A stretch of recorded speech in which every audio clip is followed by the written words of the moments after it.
শুধু ভয়। চলুন শুনে আসি প্রথম ঘটনা ডক্টর আলিফের কাছ থেকে। আলিফ, ওয়েলকাম ব্যাক।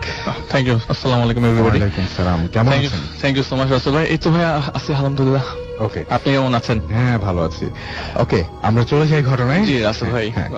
অনেক মানে কষ্টে একজনের দেখা মেলে। তো তিনি আমাকে একজনের কাছে নিয়ে যায়, বলে যে তুই এত ঘটনা খুঁজিস, আজকে একটা ঘটনা দিব তোকে, তো অনেক কিছু ডেসক্রিপশন চেঞ্জ করে দিবে। তো আমি যার সাথে দেখা করি তার বয়স মনে হয় 74-75 হবে, সে বয়সটা ঠিক মতো বলতে পারছে না আর কি। আচ্ছা। তো বলছে যে আমার নিজেরই একটা ঘটনা আছে। তো তার বাবা আর কি কবর খুঁড়তেন, সেই থেকেই প্রথাটা চলে আসে। তাদের জমি জমা ছাড়া কবরের খোঁড়ার মাধ্যমে কিছু খোরাক চলে আসে ফ্যামিলি।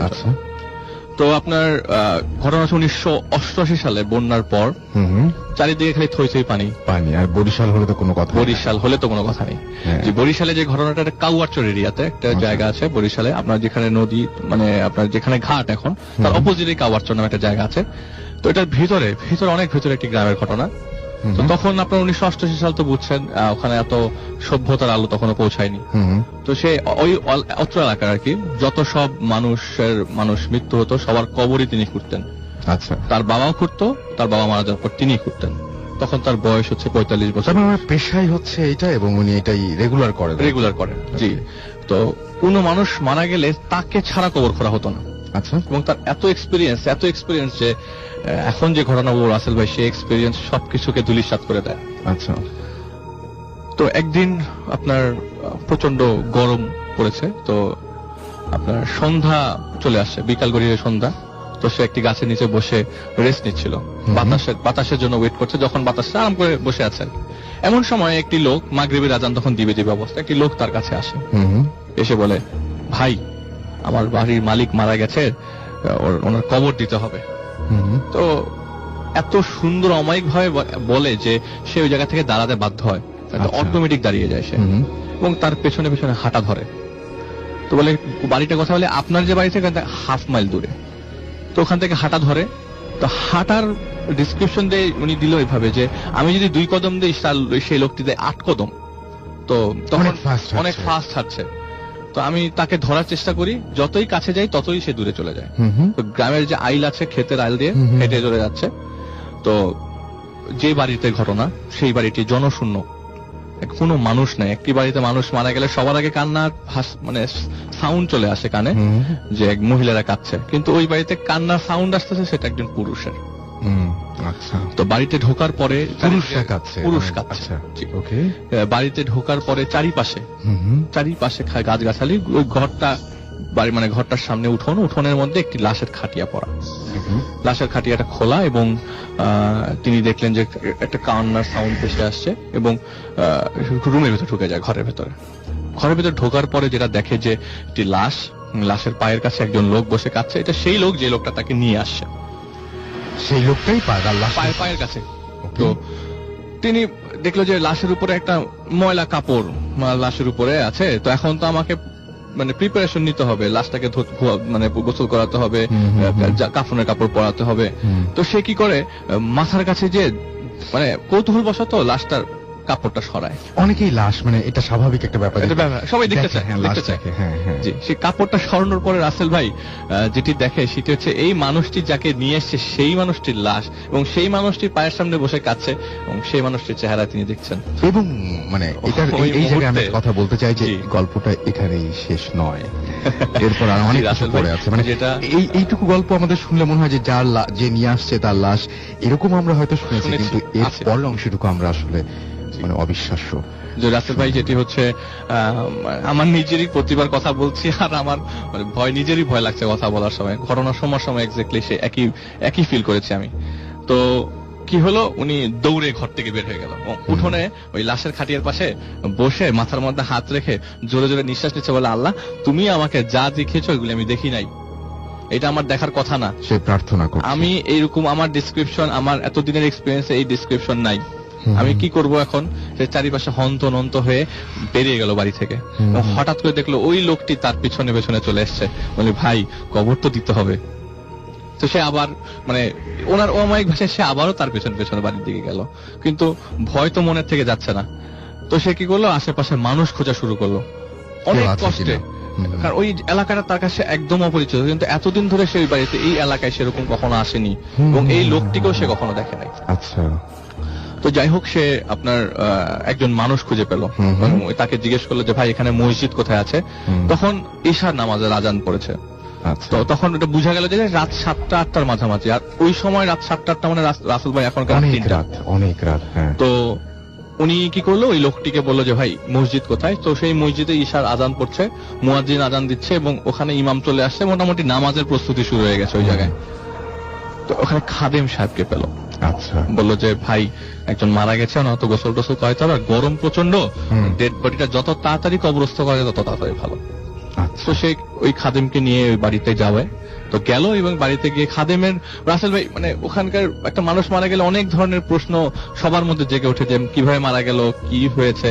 ওই খাদেম কোনো কিছু জিজ্ঞেসই করছে না, খালি বললো যে ভাই একটু চারিপাশে কাপড় টানান, গরম পানি নিয়ে আসেন, আর ওই যে বড়ই গাছ, অন্ধকারের ভিতরে বড়ই গাছ, তার সুন্দর সে বুঝে গেল, ওই বড়ই গাছ থেকে কিছু বড়ইয়ের পাতা নিয়ে আসেন।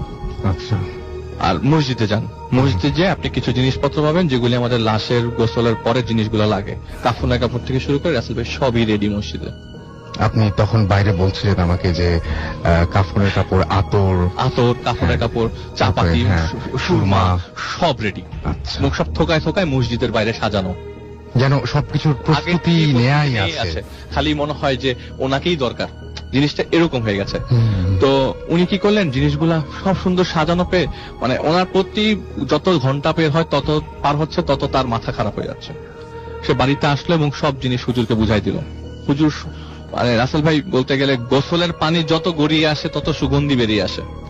চমৎকার ভাবে গোসল করাচ্ছেন। এরকম গোসল তিনি আগে কখনো দেখেন নাই। যত গোসলের পানি গড়িয়ে গড়িয়ে বাইরে আসতেছে তত বেশি গন্ধ বেরোচ্ছে। আপনি একটা কথা বলছিলেন মাঝখানে বাইরে যে চারিদিকে ঘিরে দিতে বলেন উনি। হ্যাঁ, চারিদিকে ঘিরে দিতে বলেন কাপড় দিয়ে সুন্দর করে। নর্মালি মানুষ মারা গেলে আমরা চারপাশে কাপড় দিয়ে ঘিরেই দিই, কিন্তু ওখানে তো মানুষ নাই, গোসল তো সে এমনিও করাতে পারতো, কিন্তু সে তার নিয়ম অনুযায়ী গোসল করায় এবং পানি যত গড়িয়ে আসে তত গন্ধ চারিপাশে ছড়িয়ে পড়ে। তো কি হলো, সে একটু অবাক হয়ে যাচ্ছে যে এরকম ঘটনা কখনো সে আগে দেখেনি। হঠাৎ করে রাসেল ভাই যে জিনিসটা আসলে মানে জানি না সবাই কিভাবে নিবে, আমি কিভাবে নিয়েছি রাসেল ভাই, আমি ভয় পেয়ে যাই যে হঠাৎ করে 200 থেকে 300 জন লোক ওই বাড়ির দিকে এগিয়ে আসছে। তার ভাষ্য মতে যে 200-300 কখনোই হবে না, আরো বেশি মানুষ হবে। যে এখন যখনই সে চিন্তা করে যে এই লাশটাকে উঠিয়ে খাটিয়াটা ধরে নিয়ে যাবে কে, আমি আর হুজুরই তো আছি, আমরা দুজন মিলে কি দিতে পারবো? সেটাই তো। হঠাৎ করে চিন্তা করতে করতে 200 থেকে 300 জন মানুষ চলে আসলো। আকাশে চাঁদ এবং ক্লিয়ারলি সবই দেখা যাচ্ছে। এই 200-300 মানুষ রাসেল ভাই খালি কালিমা শাহাদাত পড়তে পড়তে আসছে। আচ্ছা। তো কালিমা শাহাদাত পড়তে পড়তে আসে, যখন কোনো লাশ আমরা নিয়ে যাই দেখা যায় যে কেউ মনে মনে পড়ে, কেউ আস্তে আস্তে পড়ে, কিন্তু এরা এমন তালে তালে পড়ছে কালিমা শাহাদাত যে একজনের মুখ থেকে মিস হচ্ছে না, কারণ এরকম সবাই জোরে জোরে পড়ছে।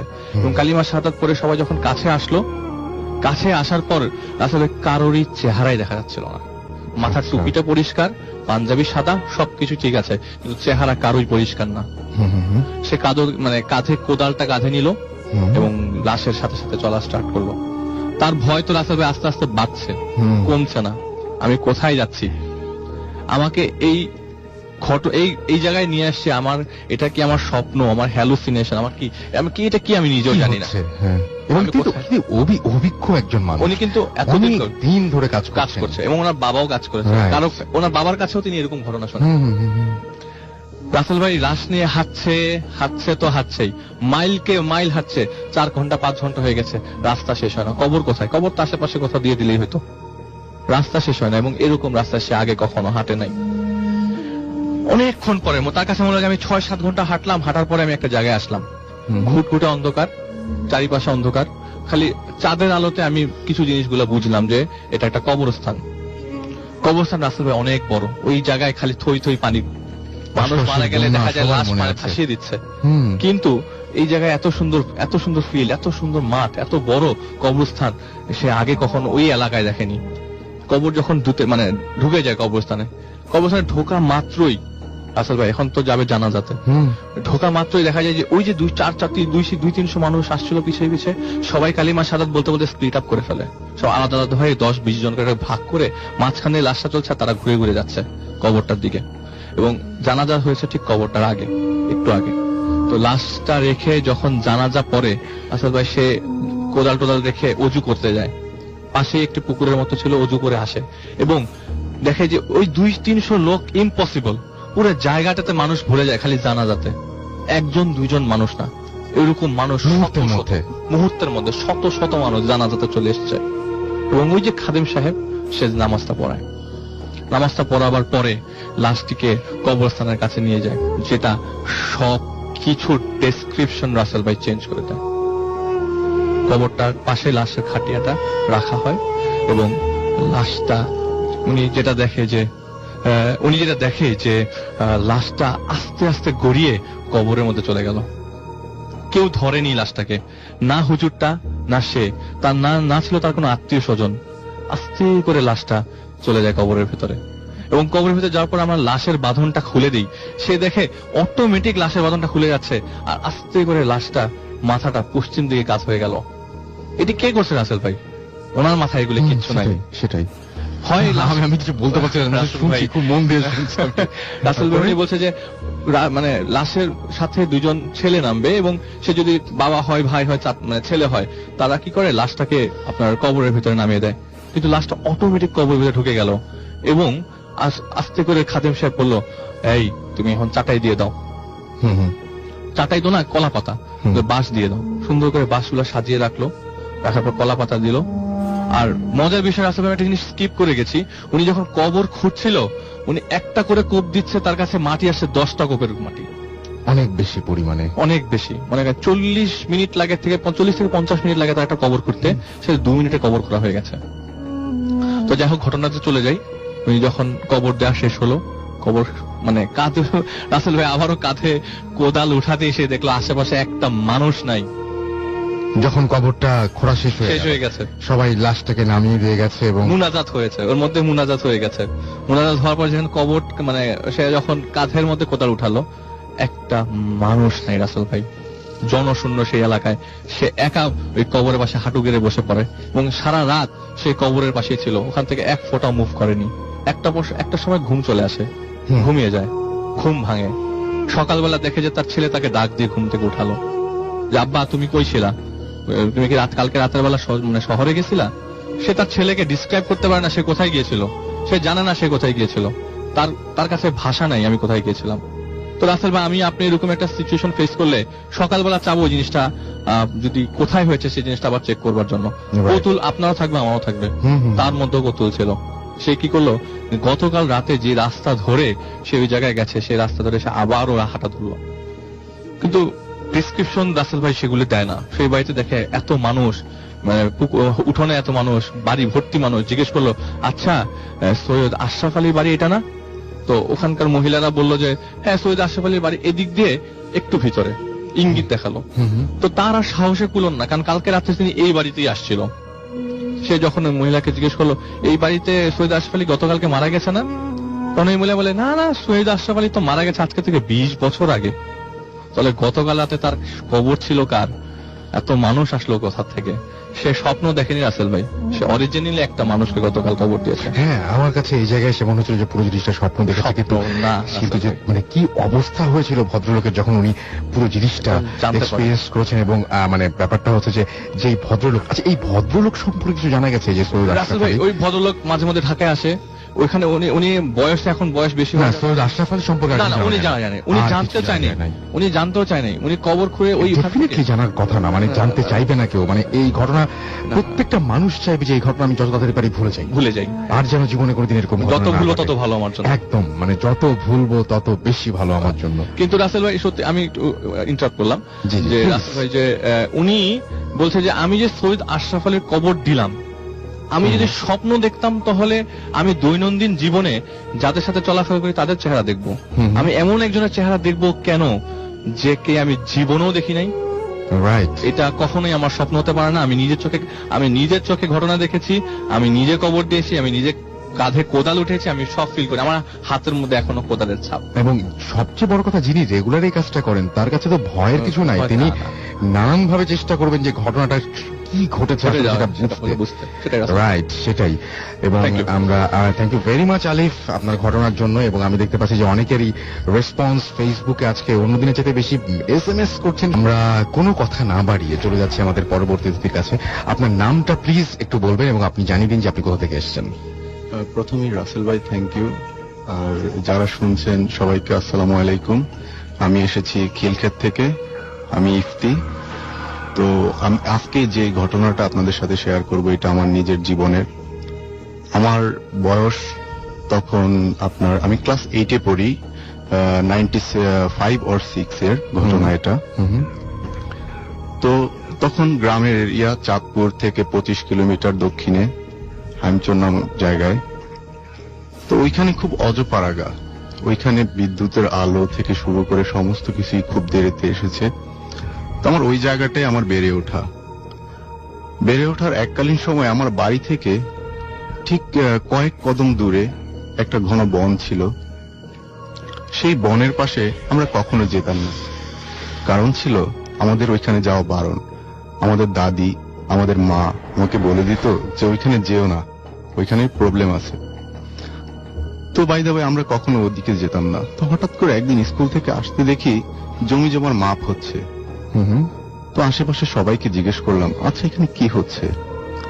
তো বললো যে ওইখানে তো নদী, মেঘনা নদীর ভাঙনের কারণে উপজেলা পরিবর্তন হয়ে এখানে চলে আসবে, আলগিবাজার। আচ্ছা আচ্ছা আচ্ছা আচ্ছা। তো আমরা আর ওইটা নিয়ে কিউরিয়াসিটি না দেখি আমরা চলে আসলাম।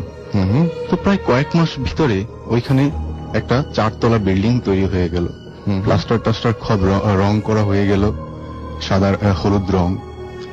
তো স্ট্রাকচারটা হচ্ছে আপনার প্রত্যেকটা ফ্লোরে আপনার বারান্দা আছে।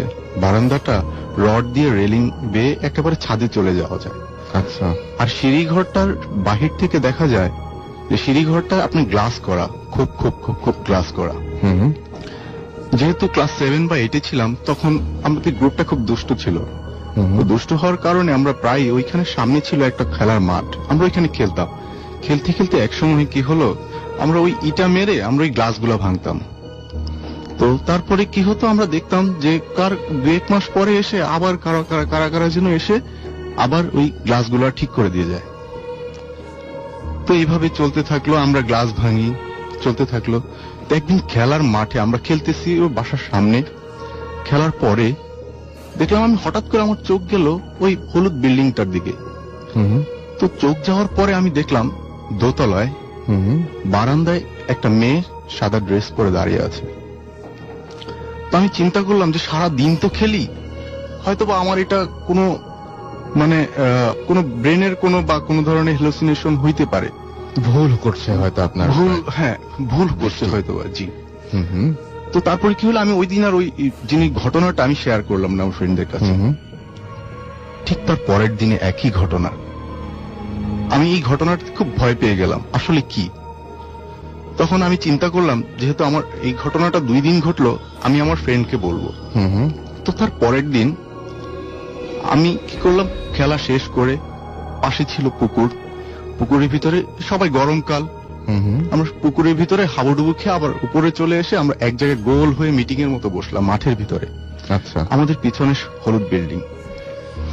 তো আমি যখন বলতে যাব যে আমি কিছু দেখছি, ঠিক তার মুহূর্তে আমি বলতে যাব, এই মুহূর্তে আমার পিছন থেকে আমার ফ্রেন্ড বলল, দোস্ত আমি না গতকালকে ঠিক তার আগের দিনও আমি একটা মেয়েকে দেখলাম দোতলায় বারান্দাতে দাঁড়ানো। জিনিসটা আমি মনে মনে চিন্তা করলাম যে আমি একা না, আরেকজন, আমার ফ্রেন্ড আরেকজন দেখছে। ঠিক সাথে সাথে সবাই বলে উঠলো, হ্যাঁ আমরাও দেখছি যে একটা মেয়ে। তো তখন আমাদের ভিতরে একটা কিউরিওসিটি তৈরি হলো যে কি হয়, এই বাসায় তো কেউ নাই, বয়সটাও তখন আপনাদের বয়সটাই অনেক কম, এই বাসায় তো কেউ নাই, তো এই বাসায় এই মেয়েটা আসলো কিভাবে। তো আমাদের ভিতরে একটা স্পৃহা জাগলো, আমরা দেখবো এটাতে আসলে কি ঘটনা। রাইট। তো আমরা প্ল্যান করলাম যে আজকে রাতেই আমরা ভাতটা খেয়ে আমরা স্কুল মাঠে চলে আসব। তো আমরা রাতের বেলা যে যার মতো ওই দিন বাড়িতে চলে গেলাম। বাড়িতে চলে এসে আমরা ভাতটা খেয়ে ঠিক 11টায় আমরা 6 ফ্রেন্ড স্কুল মাঠে। আচ্ছা। তখন প্ল্যান করলাম এখনই যাব। আমরা গেলাম ওই বিল্ডিং এর কাছে। যাওয়ার পর এখন প্ল্যান হলো কে উঠবে, কারণ বিল্ডিংটা ছিল একতলার, বারান্দাটা দিয়ে রেলিং বেয়ে সরকারি বিল্ডিং গুলো যেমন হয় রাসেল ভাই, একটু সানসেটের মতো সামনে থাকে। তো ওইটার উপরে, সানসেটটার উপরে উঠে আমাকে তারপরে গ্লাস যে ছিল খোপ খোপ মতো, ওই গ্লাস ভাঙতে হবে এবং ধরে পা আগে দিয়ে তারপরে এভাবে যেতে হবে, শুয়ে, একেবারে শুয়ে ওইভাবে যেতে হবে, ঝুলে তারপরে পাটা ঢুকে যেতে হবে, ঝুলে ওইভাবে যেতে হবে। তো কি করলাম, আমি আর রাজু, তো ডিসিশন হলো যে আমি আর রাজু উঠবে। তো আমরা কি করলাম, আমি আর রাজু উঠে গেলাম। উঠে যাওয়ার পরে রাজু বলল যে চল ভিতরে ঢুকি। তো ভিতরে ঢুকে গেলাম। ভিতরে ঢুকে যাওয়ার পরে হঠাৎ করে একটা ঠান্ডা বাতাস করে বয়ে গেল। এতটা ঠান্ডা এই গরমে, আমরা অবাক হয়ে গেলাম। তার পিছন দিয়েই আমার ফ্রেন্ড খোরশেদ এসে আসবে। কিরে তোরা এখানে কি? তো আমরা কি করলাম, ঘটনাটা খোরশেদের সাথে শেয়ার করলাম যে দোস্ত দেখ, এখান থেকে একটা ঠান্ডা বাতাস আসছে। হঠাৎ করে দোতলা থেকে একটা আওয়াজ আসলো। আওয়াজটা একটা মেয়েলি কণ্ঠের মতো, একটা হাসির মতো আওয়াজ আসার পরে খোরশেদ বলল, ধাম করে আমাকে ধাক্কা দিল, আমি দেখবো। উপরে উঠে গেল। আমরা সবাই তার পিছনে পিছনে দোতলার উপরে দেখলাম তালা নেই। আমরা ভিতরে ঢুকে সমস্ত ঘর সার্চ করলাম, কিছু নেই, শুধু একটা গন্ধ শুধু আছে, সেটা হচ্ছে একটা পোড়া মাংসের গন্ধ। আমরা যে যার মতো চলে আসলাম, আবার বাসায় চলে গেলাম। ঠিক তার পরের দিন আমার ঘুম ভাঙলো সকালবেলা, দেখলাম খুব চেঁচামেচি। আমার চাচা ছিলেন চেয়ারম্যান। আমার চাচার কাছে দেখলাম একটা পুলিশের ভ্যান আসলো। আমার চাচাকে বললো, চেয়ারম্যান সাহেব, আপনাদের এই বিল্ডিংটাতে বা আপনার এই বিল্ডিংটা, হলুদ বিল্ডিংটাতে আমরা 2টা লাশ পেয়েছি, কিন্তু ট্রেস করতে পারতেছি না এটা কার লাশ। তার মানে বেওয়ারিশ লাশ। বেওয়ারিশ লাশ। তখন আমার চাচা বলল কি, আমি এই মুহূর্তে আমি দৌড় দিয়ে, আমার বাড়ির পাশে ছিল আমার রাজু ফ্রেন্ডের বাসা, আমি ওর বাসায় চলে চল থানার সামনে যাই। গেলাম, যা শুনলাম যে বেওয়ারিশ লাশ হিসেবে 2টা লাশ পাওয়া গেছে।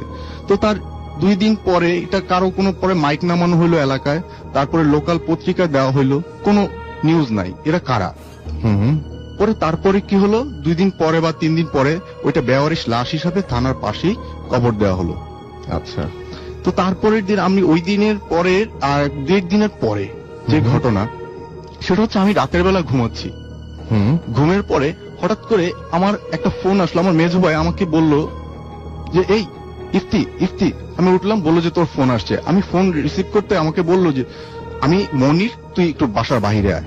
আমি গেলাম, যে বললো যে এই সমস্যা, আমার কাছে একটা ফোন আসলো যে এই ঘটনা। ও রাসেল ভাই, একটু ভুলে গেছিলাম যে ওই ঘটনা হওয়ার পরে প্রায় প্রত্যেক মাসে, আমাদের এটা 2 মাস কন্টিনিউয়াস চলো, প্রত্যেক দিন একটা করে 2 জোড়া, একটা ছেলে আর একটা মেয়ের লাশ পাওয়া যেত।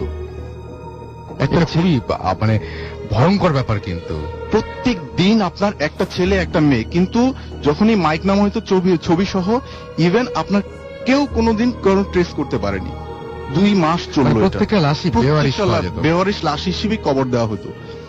তো এই ঘটনা, তো কি করলো, সরকারি ভাবে বললো যে এখানে তো অনেক সরকারি অফিস আছে, এখানে কয়েকটা ফ্যামিলিকে থাকতে দেন। তখন কি করলো, আপনার 2 জন ভূমি অফিসার একজনকে পেলো যে ফ্যামিলি সহ এখানে থাকবে। ফ্যামিলি বললে ভুল হবে, আপনার তার বাবা আর ছেলে। তো পরের দিন স্কুলে দেখা গেল কি, আপনার আমার স্যার যে বাংলা টিচার ছিল, উনি পরিচয় করে দিল, এই হচ্ছে তোমাদের নতুন ফ্রেন্ড সুজন, ওর বাড়ি গাইবান্ধাতে। ওর নতুন আসছে, সরকারি ভূমি অফিসার, ওর বাবা চাকরি করে। তো এই তারপর ঘটনায় আসি। তো এইভাবে সুজনের কাছে আমাদের একটা বন্ধুত্ব সম্পর্ক তৈরি হয়ে যায় কয়েকদিনের ভিতরে। তো আমি ঘটনা আসি মনিরের ঘটনা। তো মনির বলল যে কে যেন আমাকে ফোন করে বলতেছে আমাকে বাঁচা বাঁচা বাঁচা। তো আমি বুঝতে পারছি যে এটা সুজনের গলা, এটা আমি বুঝতে পারছি। তখন আমাদের এখানে যাইতে হবে। আমরা সবাই দৌড়ে দৌড়ে সেই হলুদ বিল্ডিং এর কাছে গেলাম, যা দেখলাম যে ওই বিল্ডিং এ কে উঠবে। তো এর ভিতরে কি করলো, খোরশেদ ধাম করে আবার উঠে গেল বিল্ডিং এ। যখন গেল সবার তার পিছনে পিছনে উঠে গেল দোতলায় যেয়ে দেখলো কেউ নাই, শুনশান ঘর, কোনো আলো নেই। হঠাৎ করে উপর থেকে পানির শব্দ, পানি ফেলতেছে কে। তবু সবাই আমরা দৌড়িয়া ছাদের উপরে গেলাম। একজন দেখলো, এই দেখ কার যেন পা দেখা যাচ্ছে। আর পানির ট্যাঙ্কিটা ছিল আপনার হচ্ছে ইট দিয়ে তৈরি করা, মাঝখানে কার যেন পা দেখা যাচ্ছে। আমরা সবাই খোরশেদ লাফ দিয়ে উঠে গেল ট্যাঙ্কির উপরে, পা ধরলো, এই সুজন। কি করলো, সুজনকে আমরা ধরে নিয়ে উপজেলা স্বাস্থ্য কমপ্লেক্সে নিয়ে গেলাম ওই রাতে। আমরা ভূমি অফিসের একজন লোকের মাধ্যমে খবর দিলাম যে সুজনের বাবা কোথায় আছে। বললো যে অফিসের কাজে ঢাকা গেছে। তো বললাম যে ওনাকে একটু খবর দেন সুজনের এই অবস্থা। তো আমরা ওইখানে ছিল, আমরা যার যার মতো আবার বাড়িতে চলে যাই। তো সকালবেলা আমরা আসলাম, এসে আবার সুজনের সাথে বললাম, সুজনের জ্ঞান ফিরেছে মেবি 11টায়। তখন বললাম যে দোস্ত কি হয়েছে? ও বলে যে দোস্ত আমাকে আর ওই বাসায় যাইতে দিস না, আমাকে ওরা মেরে ফেলবে। আমি বললাম যে ঘটনাটা বল, তোর বাবাকে বলতে হবে, বা এলাকার অনেক লোক আছে আমি তাদেরকে বলবো যে ঘটনা কি হয়েছে। না দোস্ত আমাকে ওই বাসায় আর দিস না, আমাকে মেরে ফেলবে, দোস্ত আমাকে ওই বাসায় দিস না। তো তারপরে কি হলো, ওর বাবা আসতে আসতে আপনার বিকাল 4টা বেজে গেল। আমরা ওর আঙ্কেলের কাছে বললাম, আঙ্কেল দেখেন ওই বাসায় থাকেন না, থানার পাশে আপনার একটা সরকারি বিল্ডিং আছে, আপনি ওইখানে থাকেন, ওইখানে থাকেন না, যেহেতু ওইখানে। উনি আমাকে বললো তোমরা বাচ্চা ছেলে, আমাদের সবাইকে বলো তোমরা বাচ্চা ছেলে, তোমাদের কথার কোনো আমলে নিলেন না ব্যাপারটা। জি জি রাসেল ভাই, তারপরে ওই আমলে নিলেন না। তারপরে অনেক সত্য মিথ্যা সবকিছু উনি কি করলেন, ওই টেনে হিস্ট্রে সুজনকে নিয়ে গেলেন ওই বিল্ডিং এ। নিয়ে যাওয়ার পরে তিনি কি হলো, আমরা যার যার মতো বাড়িতে চলে গেলাম। রাত 12টা কি 12:30টার দিকে হঠাৎ করে আমি থাকতাম আমার শোয়ার আপনার খাটের পাশে ছিল জানালা, জানালার টাক টাক করে আওয়াজ হলো। আমি বললাম কে? বললো যে আমি কে? খোরশেদ, দরজা খোল তাড়াতাড়ি। আমি দরজা খুলে দেখি খোরশেদের পুরা শরীর ভেজা। আমি তাকে কি করলাম, একটা তাওয়াল দিয়ে আমার একটা গেঞ্জি, সেন্ডু গেঞ্জি আর একটা চিকোয়ার দিলাম। ও বললো যে আমার পড়ার সময় না, তুই এখন চল। তো কি করলাম, দুইজনে দরজা মানে একটা অনেক রকম ধমকের ধাক্কা দিয়ে আমরা না আটকে আমরা চলে গেলাম হলুদ বিল্ডিং এর দিকে। হলুদ বিল্ডিং এর দিকে যখন গেলাম, রাসেল ভাই বিশ্বাস করবেন না, এত বাতাস এখানে, এত বাতাস কিভাবে। তখন আমরা যখন গেটের দিকে, কেচি গেটের দিকে আগাই, আমরা আগাইতে পারতেছি না, কি হচ্ছে, আমরা এক পা আগাইলে আমাদের বাতাসে আরো দূরে। তখন খোরশেদ বলল দোস্ত এখান থেকে না, পিছন থেকে যাব, পিছনে একটা সুপারি গাছ আছে, তারপরে আম গাছ বেয়ে আমরা ছাদের উপর উঠবো। ও যেই কথা সেই কাজ, পিছনে দৌড়িয়ে চলে গেল, আমিও তার পিছনে পিছনে। ও আবার এই রশি টসি ছাড়া সুপারি গাছে উঠতে পারে ভালো, ও ধামাধাম কয়েক উপরে উঠে গেল সুপারি গাছে। আমিও তার পিছনে পিছনে দেখা দেখায় গেঞ্জিটা খুলে কোন রকমের গিট্টু দিয়ে ওই সুপারি গাছে ওঠার চেষ্টা করতেছি। তো তারপরে কি হলো, ও যখন উঠে গেছে অর্ধেক, তখন দেখলাম ধাম করে খোরশেদ সুপারি গাছ থেকে নিচে পড়ে গেল। আমি তাড়াতাড়ি নেমে আমি ওকে বললাম যে দোস্ত কি হয়েছে? ও বললো যে দোস্ত কিছু হয় না। আমি ওর হাতে দেখলাম পুরো বেঁকে আছে। আমি তো দোস্ত ওর হাত ভেঙে গেছে। দোস্ত এগুলো দেখার সময় না, আমাকে ওকে বাঁচাইতে হবে।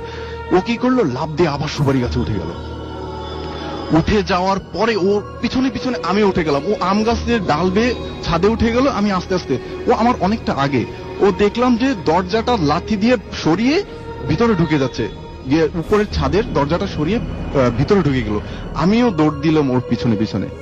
আমি যখন রেলিং এর পাশে দেখলাম সুজনকে, খোরশেদকে ধাম করে কে যেন দরজার বাহির থেকে টান দিয়ে, অনেকটা সিনেমার মতো হয় যে ধাম দিয়ে এক পাশ থেকে আরেক পাশে নিয়ে যায়, ধাম করে নিয়ে গেল। আমি এখন কি করব? আমি কি চলে যাব, নাকি আমি খোরশেদকে বাঁচাবো, নাকি সুজনকে বাঁচাবো? আমি করলাম কি যে না, আমি এখান থেকে যদি চলে যাই বা আমি কি ফিরতে পারবো, তাহলে শুধু আমি এক পা আগাই। আমি যখন এক সিঁড়িতে পা দিলাম, কে যেন রাসেল ভাই, কে যেন আমাকে ধাম করে একটা ধাক্কা মারলো। ধাক্কা মেরে আমি সিঁড়ির গোড়ায় পড়ে যাই। আমার মাথাটা পড়ে যাওয়ার ফলে এই যে রাসেল ভাই, আমার এই নাকের এখানটাতে আমি পড়ছি, আমার নাকটা এখান থেকে করে আপনার এই বাঁকা হয়ে যায়। এই যে হ্যাঁ আমি দেখতে পাচ্ছি, এই জায়গাটা পুরো বাঁকা হয়ে যায়। বাঁকা হয়ে যাওয়ার পরে আমার মাথাটা ছিল ঘরের দিকে। দেখলাম, আমি বিশ্বাস করবেন না যে সুজনের আঙ্কেল, সুজনের বাবা ডাইনিং টেবিলের পাশে কে যেন অটোমেটিক্যালি, আমি দেখলাম যে ওনার পাটা ছিঁড়ে যাচ্ছে। আমি আরো ভয় পেয়ে গেলাম। তারপরে আমি চিন্তা করলাম যে এখন কি হবে। তো এখানে বসে থাকার চেয়ে ভিতরে কি হচ্ছে আমি একটু দেখি। আমি যেই উঠতে যাব, কেউ একজন আমাকে টান দিয়ে একেবারে চেয়ারের সহ আমার মাথায় প্রচন্ড ব্যথা পাই, আমাকে নিয়ে দেয়ালের সাথে ধাম করে বাড়ি দিল। বাড়ি দেওয়ার পর আমি আমার ডান দিকে ফিরে দেখি খোরশেদ, আমার বাম দিকে সুজন বারবার চিল্লাচ্ছে, আমাকে বাঁচাও, আমাকে বাঁচাও, কে আমাকে মেরে ফেলবে, আমাকে ওরা মেরে ফেলবে। আমি তারপর সুজনের বাবার দিকে তাকালাম, আমার আঙ্কেল, সে দেখলাম টান দিয়ে ওনার হাত পা দুইটা ছিঁড়ে ফেলতেছে। কে বা কারা আমি জানি না, শুধু আমি একটা কথার আওয়াজটা ট্রেস করতে পেরেছি যে তোরা এখানে এসেছিস কেন। তারপরে আমি কিচ্ছু জানি না। তারপর হঠাৎ করে দেখলাম নিচে কে কে কে অনেক ধরনের শব্দ। তারপরে আর আমার জ্ঞান নেই। পরের দিন জ্ঞান ফিরলো, দেখলাম আমি হসপিটালে, সে একই চাঁদ সদর হসপিটালে। ওইখানে আমি পাশে ফিরলাম খোরশেদের পাশে সুজন। আমার মেজো ভাই আসলো, আমাকে বললো যে তুই এখন সুস্থ আছিস, ডাক্তার বলছে তুই এখন চল। আমি মেজো ভাইয়ের সাথে কোনো কথা না বাড়িয়ে বাড়ি চলে গেল। বলল যে আচ্ছা তুই এখন কাপড় গুছিয়ে নে, তোর আর এখানে থাকা লাগবে না। আচ্ছা, স্বাভাবিক। তোর আর এখানে থাকা লাগবে না। আমাকে ঢাকা নিয়ে চলে আসলো। আমার বোনকে বললো ও যেন আর কখনো বাড়ি না যায়। তারপরে প্রায় 2-3 মাস কেটে গেল। আমি ড্যামরা আসলাম কোনাপাড়ায়। একদিন বিকাল বেলা হাঁটার সময় হঠাৎ করে পিছন থেকে একজন বলতেছে ইফতি ইফতি। পিছন থেকে তাকে দেখি মনিরের ভাই, আমার ফ্রেন্ড মনিরের ভাই নাজির ভাই।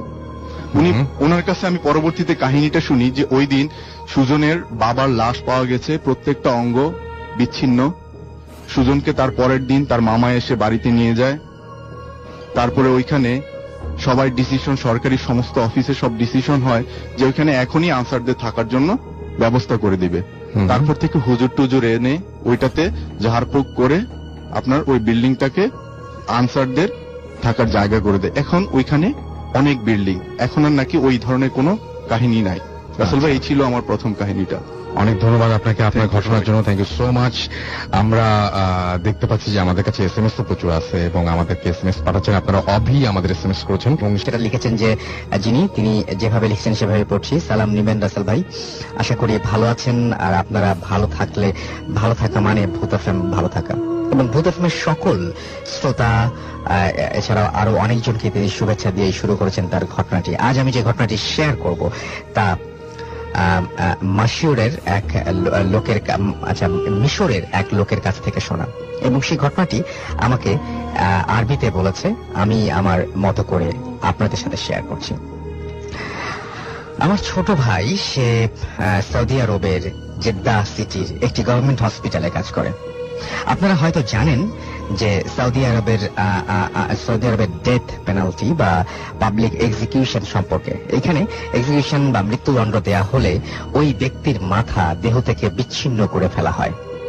জেদ্দা এরিয়াতে যতগুলো ডেড এক্সিকিউশন হয় সবগুলো ডেড বডি ওই হসপিটালে আনা হয় এবং ওখানেই তারা বেশ কিছু কিছু থাকে আর কি, যে ফর্মালিটিস থাকে, সেই ফর্মালিটিসের পরে তারপরে পরিবারের কাছে হস্তান্তর করা হয়।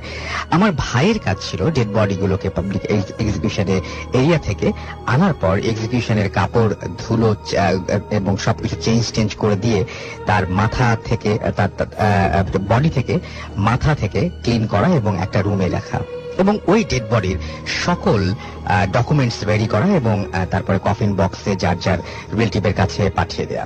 এবং ওই ডেড বডি রাখার রুমটির ঠিক 20-30 ফিট সামনে ছিল তার রুম। একদিন রাতের ঘটনা, রাত তখন 2টা হবে এবং সে বাথরুমে যাবার জন্য ওঠে।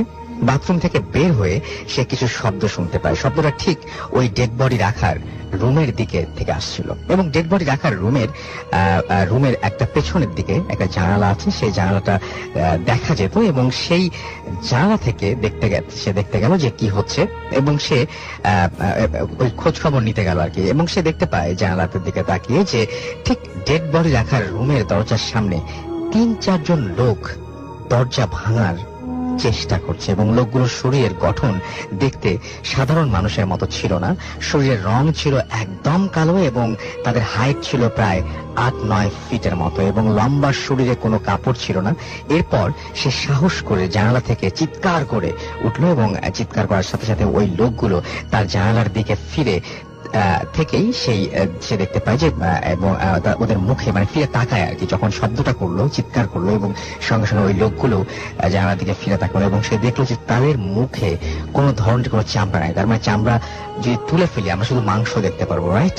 সেরকমই ছিল এবং সেরকমই এবং সে সঙ্গে সঙ্গে এটা দেখার পরে সে তার আর কি বলবো, সে সেখানে আর স্থির ছিল না। সে সঙ্গে সঙ্গে সেন্সলেস হয়ে যায় এবং পরের দিন সকালে কাজে আসতে দেরি হওয়াতে হসপিটাল থেকে লোক আসে এবং রুমের ভেতর থেকে কোনো সারা শব্দ না পেয়ে সবাই দরজা ভেঙে রুম থেকে তাকে বের করে। পরে সে শুনতে পায় যখন তাকে রুম থেকে বের করা হয় তখন তার সমস্ত শরীরে আঠালো জাতীয় কোনো কিছু একটা লাগা ছিল এবং এরপর সে ওই রুম থেকে অন্য একটা প্লেসে শিফট হয়ে যায় এবং এই ব্যাপারটা অদ্ভুত ব্যাপার যে লাশটা সে রেগুলারই এরকম ধরনের কাজ করছে। আলিফ যেরকম একটু আগে বলছিল একজন কবর খোঁড়েন এবং প্রতিদিনই তিনি তাকে এই কাজটাই করতে হয়, হঠাৎ করে একদিন তার সাথে এই ঘটনাটা ঘটে যায় এবং তার আগে পর্যন্ত তিনি কিন্তু ভয় পেতেন না, তারপর থেকে ভয় পান।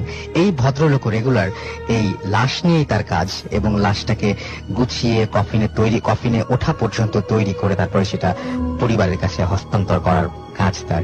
এবং হঠাৎ করে একদিন ঘটে যায় এরকম দুর্ঘটনা দেখতে পাই যে সেই লাশটির জন্য কেউ বা কারা বা কিছু মানুষ জানালার বাইরে দাঁড়িয়েছে, সেটা অস্বাভাবিক দেখতে। এবং যখন তাকে উদ্ধার করা হয় তখন দেখা যায় তার সমস্ত শরীরে 18 জাতীয় পদার্থ। এবং এটা আমাদের লিখেছেন মোহাম্মদ হানিফ, দোহা কাতার থেকে। এবং আপনাকে অনেক ধন্যবাদ হানিফ আপনার এই ঘটনার জন্য, এবং আশা করছি আপনাদের অনেক বেশি ভালো লেগেছে। বলি আরো একবার আমাদের পরবর্তী অতিথির কাছে নতুন একজন অতিথি আমাদের সাথে জয়েন করেছেন। আপনার নামটা প্লিজ একটু বলবেন এবং আপনি কোথা থেকে এসেছেন যদি আমাদের সবাইকে একটু বলতেন। হ্যালো লিসনার, আমি নাহিদ ইসলাম মনিকা, এসেছি যাত্রাবাড়ি থেকে। জব করছি গ্রামীণ ফোনে, দীর্ঘ 10 বছর যাবত আছি গ্রামীণ ফোনে হেড অফিসে। ওকে, শুনি আপনার ঘটনা আমরা। জি, আমার ঘটনাটি মূলত আমার নানা বাড়ির একটা ঘটনা। এটা 1950 সালের দিকে ঘটনা। তো ঘটনাটি ঘটে পটুয়াখালী জেলার খেপুপাড়া শহরে। আচ্ছা। তো প্রায় 65 সাল আগের ঘটনা। তো আমার এই ঘটনাটি আমার মা মুখ থেকে ছোটবেলায় বেশ অনেকবার আমি শুনেছি, আর যতবারই আমি শুনেছি আমি খুব আবেগপ্লুত হয়ে পড়েছিলাম। সো এরপরে সিদ্ধান্ত নিলাম যে ভূত ফোমের লিসনারদের সঙ্গে ঘটনাটি হয়তো শেয়ার করার মতো। সো থ্যাংক ইউ রাসেল ভাই আপনাকে। Thank you so much. আমি কথা বলছি আপনার হাজবেন্ডের সাথে, উনিও আজকে আছেন। হ্যাঁ, রাইট। ভালো লাগছে যে এই ধরনের একটা ঘটনা আমার মনে হয় যে লিসনারদের শুনলে আজকে বোধহয় ভালো লাগবে। ওকে। তো আমার নানার নাম আবুল হোসেন। উনি খেপুপাড়া শহরে ওই সময় আমাদের একটা বিখ্যাত রাইস মিল ছিল, সেখানে উনি ম্যানেজার ছিলেন কর্মরত অবস্থায়। ওনারই অ্যাসিস্ট্যান্ট ম্যানেজার ছিলেন মতিবাবু। তো দুজনে একই রাইস মিলে কর্মরত থাকা অবস্থায় তারা পাশাপাশি দুটো কোয়ার্টারে থাকা সুযোগও পেয়েছিলেন। তো সেই ক্ষেত্রে মতিবাবুর যে দ্বিতীয় মেয়ে ভারতী এবং আমার মার নাম খুকি, তাদের মধ্যে একটা প্রগাঢ় বন্ধুত্ব গড়ে ওঠে। এবং দুই ফ্যামিলির মধ্যে এমন একটা আসা যাওয়া ছিল যে কোন রকমের কোন অনুষ্ঠান আদি কোনো কিছু তারা মানে বাদ দিত না। এবং এমন হয়ে মিশে গিয়েছিল যে বাড়ি থেকে দেখে বোঝারও উপায় ছিল না যে একজনের হিন্দু ফ্যামিলি আর একজনের মুসলমান ফ্যামিলি।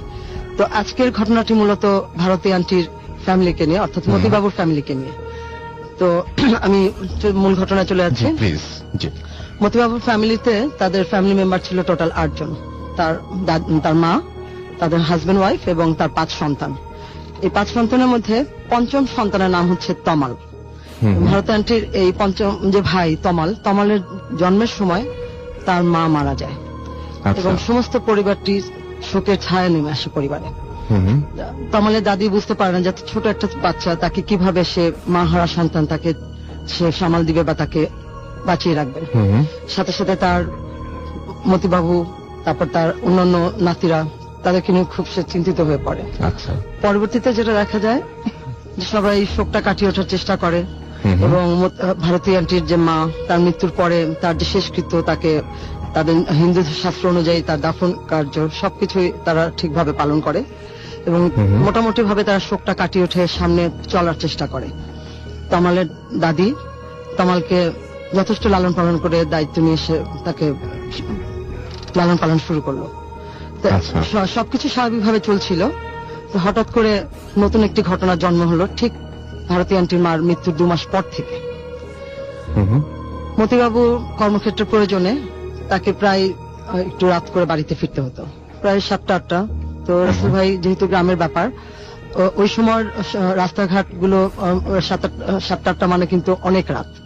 তো প্রায় তাকে বাড়িতে ফিরতে হতো, অনেক রাত আসলে। হ্যাঁ, তো তাকে যেটা করতে হতো, বাড়ি থেকে তিনি একাই প্রায় বাসায় ফিরতেন। তো বাড়ি ফেরার পথে কালো একটা কাঠের কালভার্ট ছিল, ওই কালো কালভার্টটা কাঠের পার হয়ে তাকে তার বাড়িতে যেতে হতো এবং কালো কালভার্টের পাশেই বড় একটা পুরনো তাল গাছ ছিল। তো একদিন উনি বাড়ি ফেরার পথে হঠাৎ করে যখন সে কাঠের কালো কালভার্টটা পার হচ্ছেন, তাল গাছটার কাছাকাছি আসার পর হঠাৎ করে তার দৃষ্টি তাল গাছের দিকে পড়লো। দেখতে পেল যে তার মৃত স্ত্রী অর্থাৎ ভারতীর আন্টির মা, তিনি ওখানে দাঁড়িয়ে আছেন তাল গাছের নিচে এবং এক দৃষ্টিতে সে তার হাজবেন্ডের দিকে তাকিয়ে আছেন এবং তাকে ইশারা করে ডাকছেন যে শুনছো, তোমার সঙ্গে কথা আছে, ইশারা দিচ্ছে। ইশারাটা দেখে প্রথমে মতিবাবু হকচকিয়ে গেলেন। উনি যথেষ্ট সাহসী মানুষ, হঠাৎ করে সে মনে করলো যে হয়তো তার কোনো মতির ভ্রম হয়েছে অথবা হ্যালুসিনেশন হচ্ছে, যে সে তার স্ত্রীকে খুব ভালোবাসতো।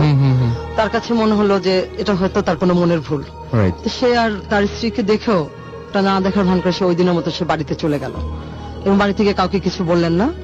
তো ঘটনা পর্যায়ে পর 4-5 দিন তার সঙ্গে এই একই ঘটনা পুনরাবৃত্তি ঘটলো এবং পুনরাবৃত্তি ঘটার কারণে সে তখন রিয়েলাইজ করলো যে না, এটা তার কোনো হ্যালুসিনেশন না, সে সত্যি সত্যি তার স্ত্রীকে দেখতে পাচ্ছেন।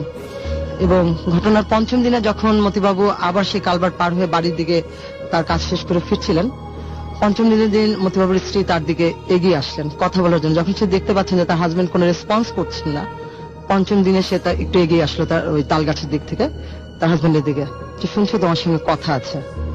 ওই দিন মতিবাবু ভরকে গেলেন যে অ্যাকচুয়ালি আসলে সে তো জানে যে তার স্ত্রী নেই, সে মৃত, তাহলে কে তার সঙ্গে কথা বলার চেষ্টা করছে। সে নিজের সঙ্গে বুঝে উঠতে না পেরে সে তড়িৎ গতিতে ওই জায়গাটা দ্রুত ত্যাগ করে বাড়ির দিকে চলে গেলেন। বাড়িতে গিয়ে ওই দিন তিনি তার মার সঙ্গে খাবার টেবিলে শেয়ার করলেন যে মা, গত কয়েকদিন যাবত আমার সঙ্গে কিছু ঘটনা ঘটছে, আমি ভারতীর মাকে দেখতে পাচ্ছি। তো তার মা ভাবলো হয়তো ছেলে তার ওয়াইফকে খুব ভালোবাসতো এবং সে শোকে হয়তো শোকে কাতর হয়ে যে তাকে মিস করছে, হয়তো সে তাকে দেখতে পাচ্ছে, হয়তো বললো যে বাবাও কিছু না, এটা হয়তো তোমার কোনো মনের ভুল, সবকিছু ঠিক হয়ে যাবে, নিজেকে শক্ত করো। তো মতিবাবু মার সঙ্গে কথা বলে একটু আশ্বস্ত হয়ে রাতে খাবার দাবার খেয়ে ঘুমাতে চলে গেলেন। যখন সে ঘুমিয়ে পড়লো প্রায় গভীর রাত 2:30-3টার দিকে, হঠাৎ করে সে মানে জেগে উঠলো পরবর্তীতে, কিন্তু তার আগ মুহূর্তে সে একটা স্বপ্ন দেখছিল। স্বপ্নে দেখতে পেলো যে তার ওয়াইফ তার সঙ্গে দেখা করতে আসছে এবং দেখা করতে এসে তাকে বলছে যে শুনছো, তোমাকে এত ডাকলাম তুমি শুনলে না, আমার তো একা থাকতে খুব কষ্ট হচ্ছে, আমি আমার তমালকে নিয়ে যেতে এসেছি, তুমি আমার তমালকে আমাকে দিয়ে দাও। তো এই কথাটা শুনে মতিবাবু ওই ঘুমের মধ্যে মানে স্বপ্নের মধ্যেই তার চিৎকার করে উঠলো যে এটা তুমি কি বলছো, তুমি তো বেঁচে নেই, আমি কিভাবে তোমার হাতে তমালকে তুলে দিব, তুমি চলে যাও এখান থেকে। তো যখন সে খুব জোরে চিৎকার করে এই কথাগুলো স্বপ্নের ভিতরে তার ওয়াইফকে বলছিল, ওই অবস্থায় তার মানে ঘুমটা ভেঙে গেল। ঘুম থেকে উঠে বসে সে দেখে যে আসলে কিছুই না, উনি এতক্ষণ স্বপ্ন দেখছিলেন। যাই হোক, কিছুক্ষণ পর সে নিজেকে আশ্বস্ত করে আবার শুয়ে পড়লো, ঘুমিয়ে পড়লো। তো ভারতীর মা এর পরের দিন যেটা হলো, তাদের বাড়িতে সন্ধ্যার দিকে ভারতীয় আন্টির যে দাদি, উনি খুব ধার্মিক ছিলেন, উনি পুজো পাঠ অনেক ধরনের তন্ত্রমন্ত্র এবং কিছু তান্ত্রিক বিদ্যাও তার জানা ছিল, হয়তো সকল বশবর্তী করে হলেও তার এগুলো বেশি কিছু জানা ছিল, তো সে এগুলো রেগুলার করত। তো সন্ধ্যার সময় সে পুজো শেষ করে সে তার ঘরে আসলো।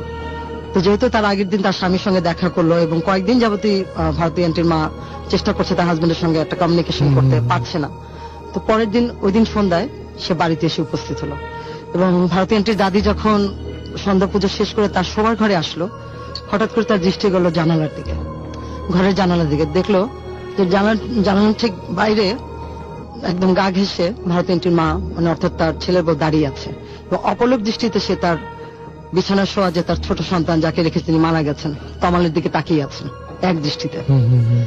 তো দাদি দেখে ঘাবড়ালেন না, দাদি আস্তে করে বিছানার পাশে এসে তমালের পাশে বসলো, বসে সে জানালার দিকে তাকিয়ে তার ছেলের বউকে প্রশ্ন করলো, কি চাও তুমি এখানে, কেন এসেছো?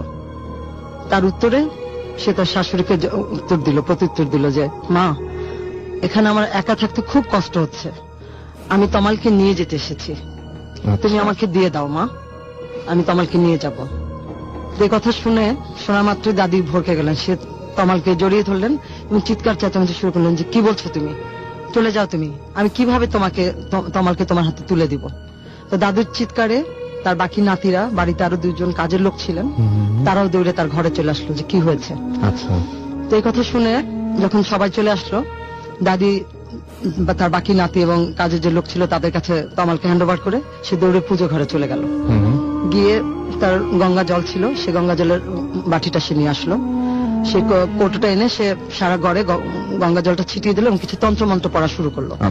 উনি যখন মন্ত্র পড়া শুরু করলেন, যেগুলো সে জানতেন, যেগুলো দিয়ে ঘর বন্ধ করা যায়, তখন সে ঘরে ফিরে এসেও দেখলো যে তখনও ভারতীয় আন্টির মা জানার পাশেই দাঁড়ানো আছে।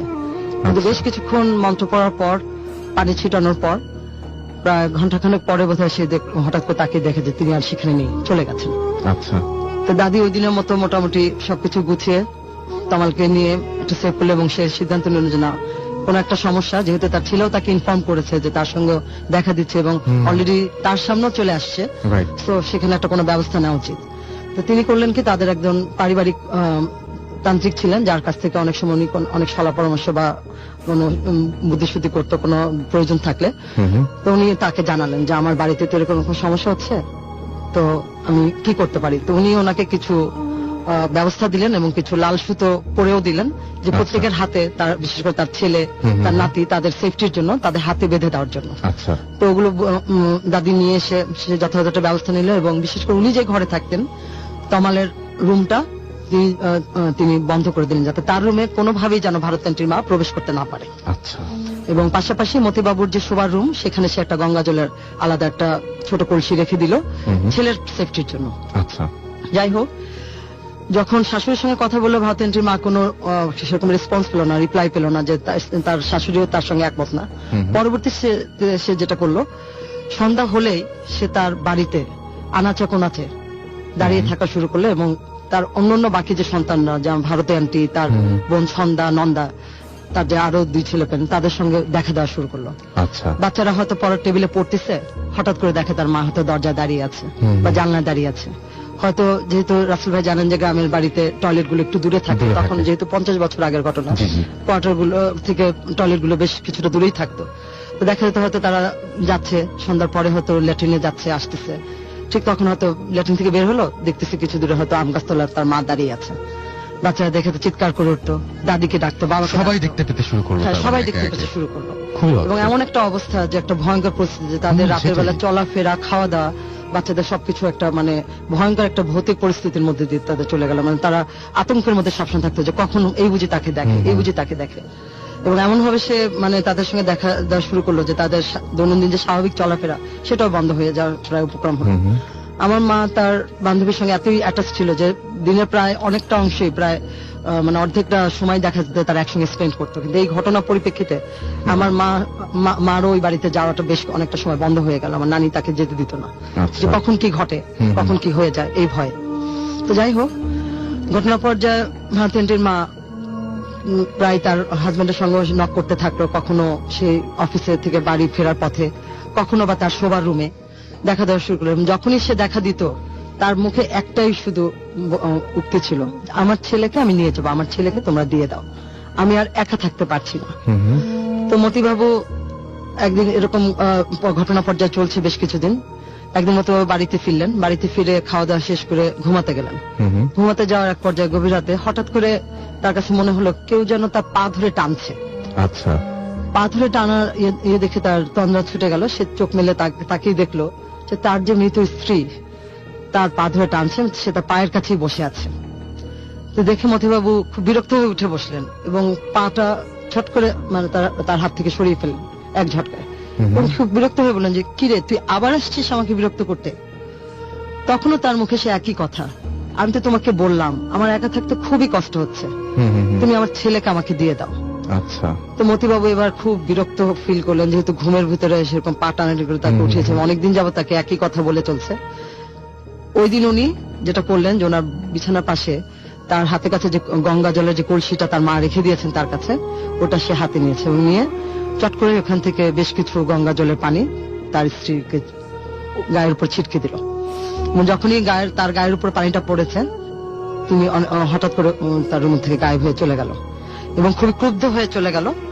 এবং পরের দিন সে এরপরে যেটা করলো, পরের দিন সন্ধ্যাবেলায় যখন ভারতী আন্টির দাদি পূজা টুজা শেষ করে তার রুমে বসেছিলেন, ওই সময় তার সঙ্গে হঠাৎ করে আবার ভারতী আন্টির মা আবার দেখা দিলেন। এবং সে যেহেতু ঘরে ঢুকতে পারতো না, ঠিক ওই জানালার কারণে সে এসে দাঁড়িয়ে তার শাশুড়িকে খুব অগ্নিমূর্তি ধরে সেদিন নাকি তাকে খুব শাসিয়ে গেল। এবং ওই দিন শাশুড়ির সঙ্গে তুই তোকারি করেও কথা বললো যে তুই তো আমার ছেলেকে আমাকে দিলি না, এত করে বলার পরও, তো যা এবার আমি তোর ছেলেকে আমার সাথে নিয়ে যাব। বলে সে তৎক্ষণাৎ ওখান থেকে চলে গেল। তো তার এই অগ্নিমূর্তি এবং তার কথা বলার ভঙ্গি দেখে ভারতীয় দাদি খুবই ঘাবড়ে গেলেন ওদিন, যে এত কিছু করার পরও সে কোনোভাবে পরিস্থিতি সামাল দিয়ে তাকে ধরে রাখতে পারছেন না। তো তারপরে বারবার একই ঘটনা পুনরাবৃত্তি ঘটছে, এবং আজকে তার ছেলেকে নিয়ে যাওয়ার হুমকি দিল। তার মনটা খুব অস্থির হয়ে গেল যে কি করণীয়, এখন আর কি করা যায়। তো যাই হোক, সে খুব চিন্তা ভাবনার ভিতর ছিল। ওদিন রাতে মতিবাবু বাড়ি ফিরলেন, এবং বাড়ি ফেরার পথে সে আবার শুনতে পেল যে তার ছেলে পরের দিন পহেলা বৈশাখ, যে এবং প্রতি বছরই ওই এলাকায় একটা ইয়ে ছিল যে 3-4 কিলোমিটার ধরে একটা বিল ছিল আমাদের খেপুপাড়া শহরে। পহেলা বৈশাখ উপলক্ষে ওখানে একটা বিলে মাছ ধরার আয়োজন হতো, এবং মতিবাবু, আমার নানা, তারা প্রায় তাদের বন্ধু বান্ধব মিলে প্রতি বছর তারা মাছ ধরাতে যেত, এবং এটা তাদের একটা নেশা এবং মতি ছিল, যে খুব এনজয় করতো তারা। তো যাই হোক, ওই দিন রাতে এসে তার মাকে জানালো যে মা, কাল তো পহেলা বৈশাখ, আমি মাছ ধরতে যাব। ওই কথা শুনে সে তার ছেলেকে বলল, বাবা কাল তুই বাড়ি থেকে বের হোস না, আমার মনটা খুব অস্থির হয়ে আছে, আমার মনটা খুব খারাপ।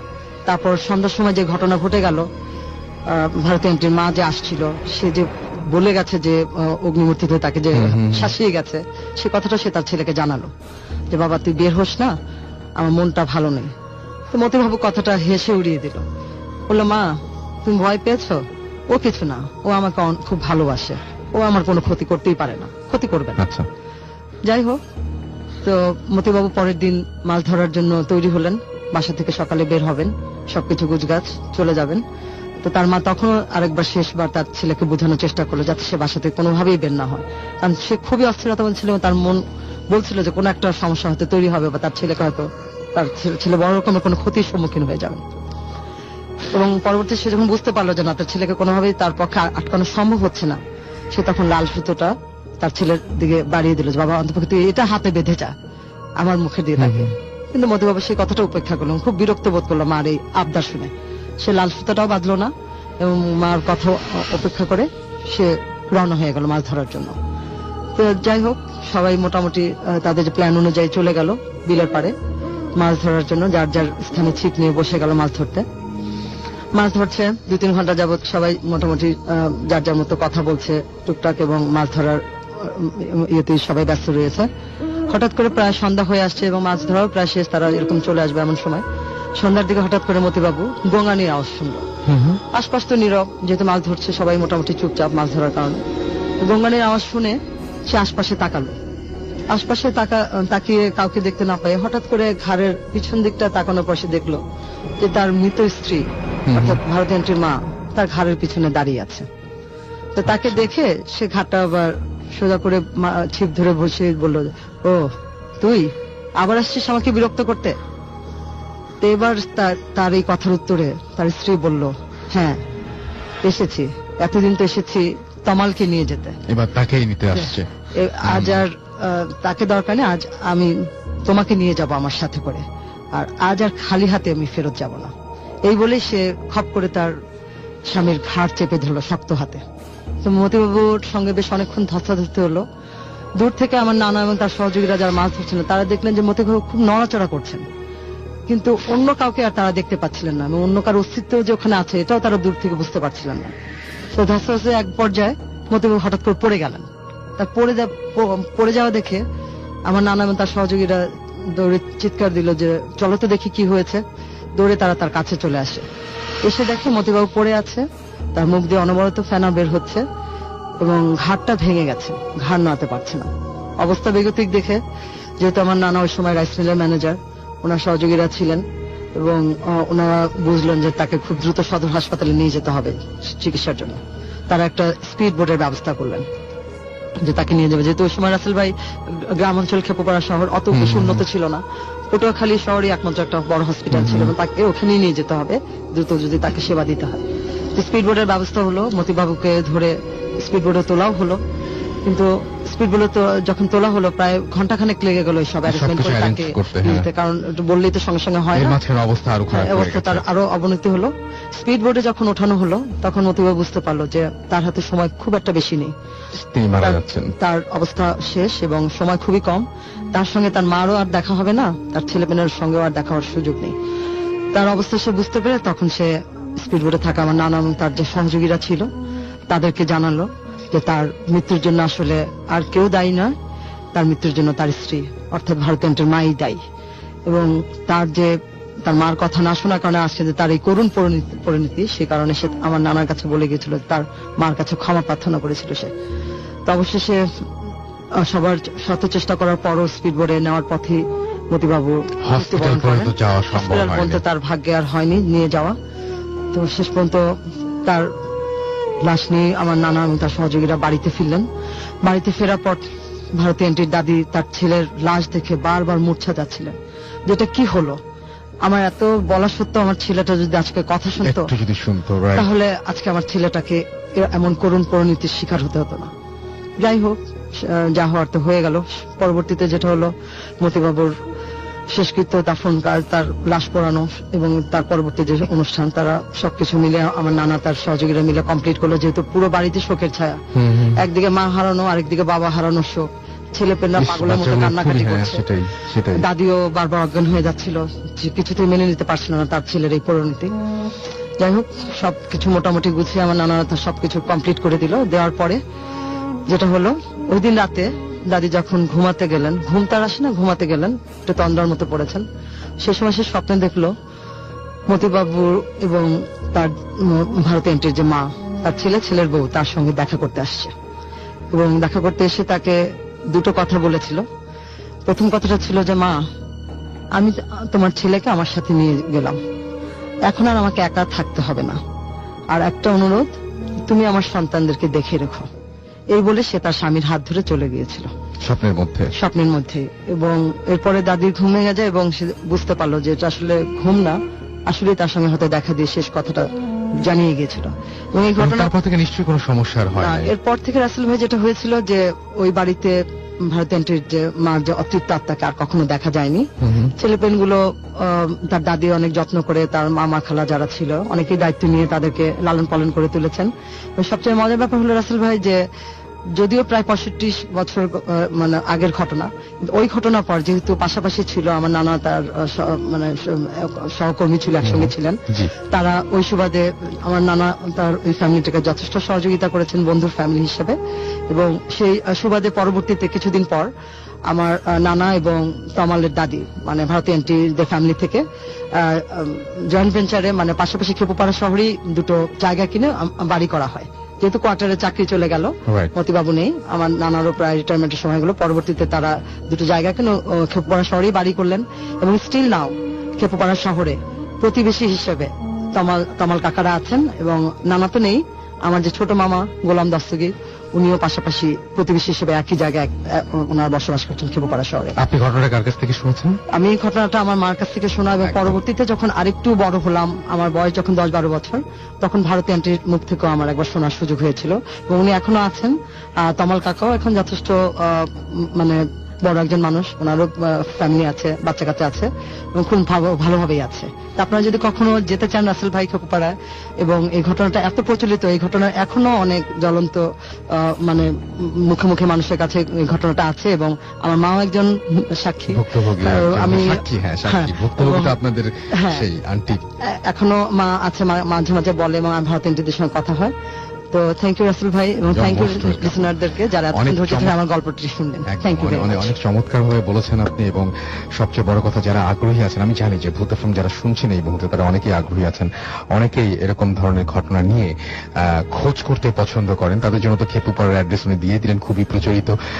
আমি জানি যে আপনাদের মধ্যে হয়তো কেউ না কেউ যাবেন, ঘটনাটা শুনে আসবেন এবং আপনার যে অভিজ্ঞতা সেখানে গিয়ে হলো সেটাও অবশ্যই আমাদের জানাবেন।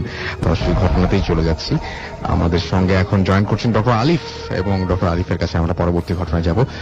আলিফ, পরবর্তী ঘটনাটা কোথায় ঘটেছিল, কিভাবে সংগ্রহ করেছেন? রাসেল ভাই, আমি ছোট্ট একটু থ্যাঙ্কস দিতে যাচ্ছি। আজকে যে আসছে আমার সাথে পাইওনিয়ার কলেজ থেকে আমার ফ্রেন্ড তানভীর, আমি তো কাউকে না কাউকে সবসময় সাথে নিয়ে আসি, জানি তো রাত্রেবেলা একা আসতে পারি না, তো তানভীরকে অনেক থ্যাঙ্কস, আজকে বসে বসে স্টুডিওতে বাসে শুনতেছে আমার ঘটনা। তো রাসেল ভাই, আমার যে ঘটনাটা সেটি ঢাকারই ঘটনা, একটি বাড়ির। তো ময়মনসিংহ থেকে আসা একটি লোক, নাম হচ্ছে আব্দুল আজিজ, যে আমার চেম্বারে আসে আর কি, আমার ক্লিনিকে চিকিৎসা নেবার জন্য।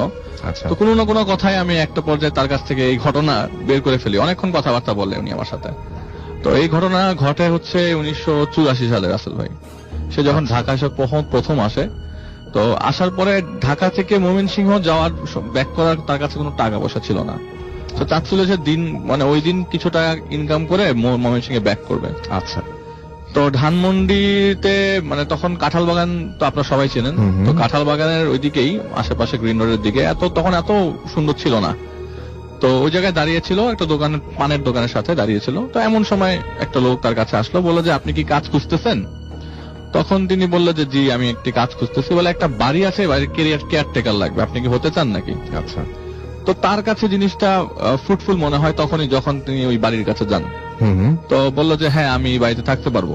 তো বাড়িটা সত্যি কথা বলতে কি ওই বাড়ির মালিক ছিলেন ইউএসএ তে, ফুল ফ্যামিলি। তো বাড়িটা 3 তলা, তো তাকে পুরো বাড়ি দেখাশোনা করতে হবে।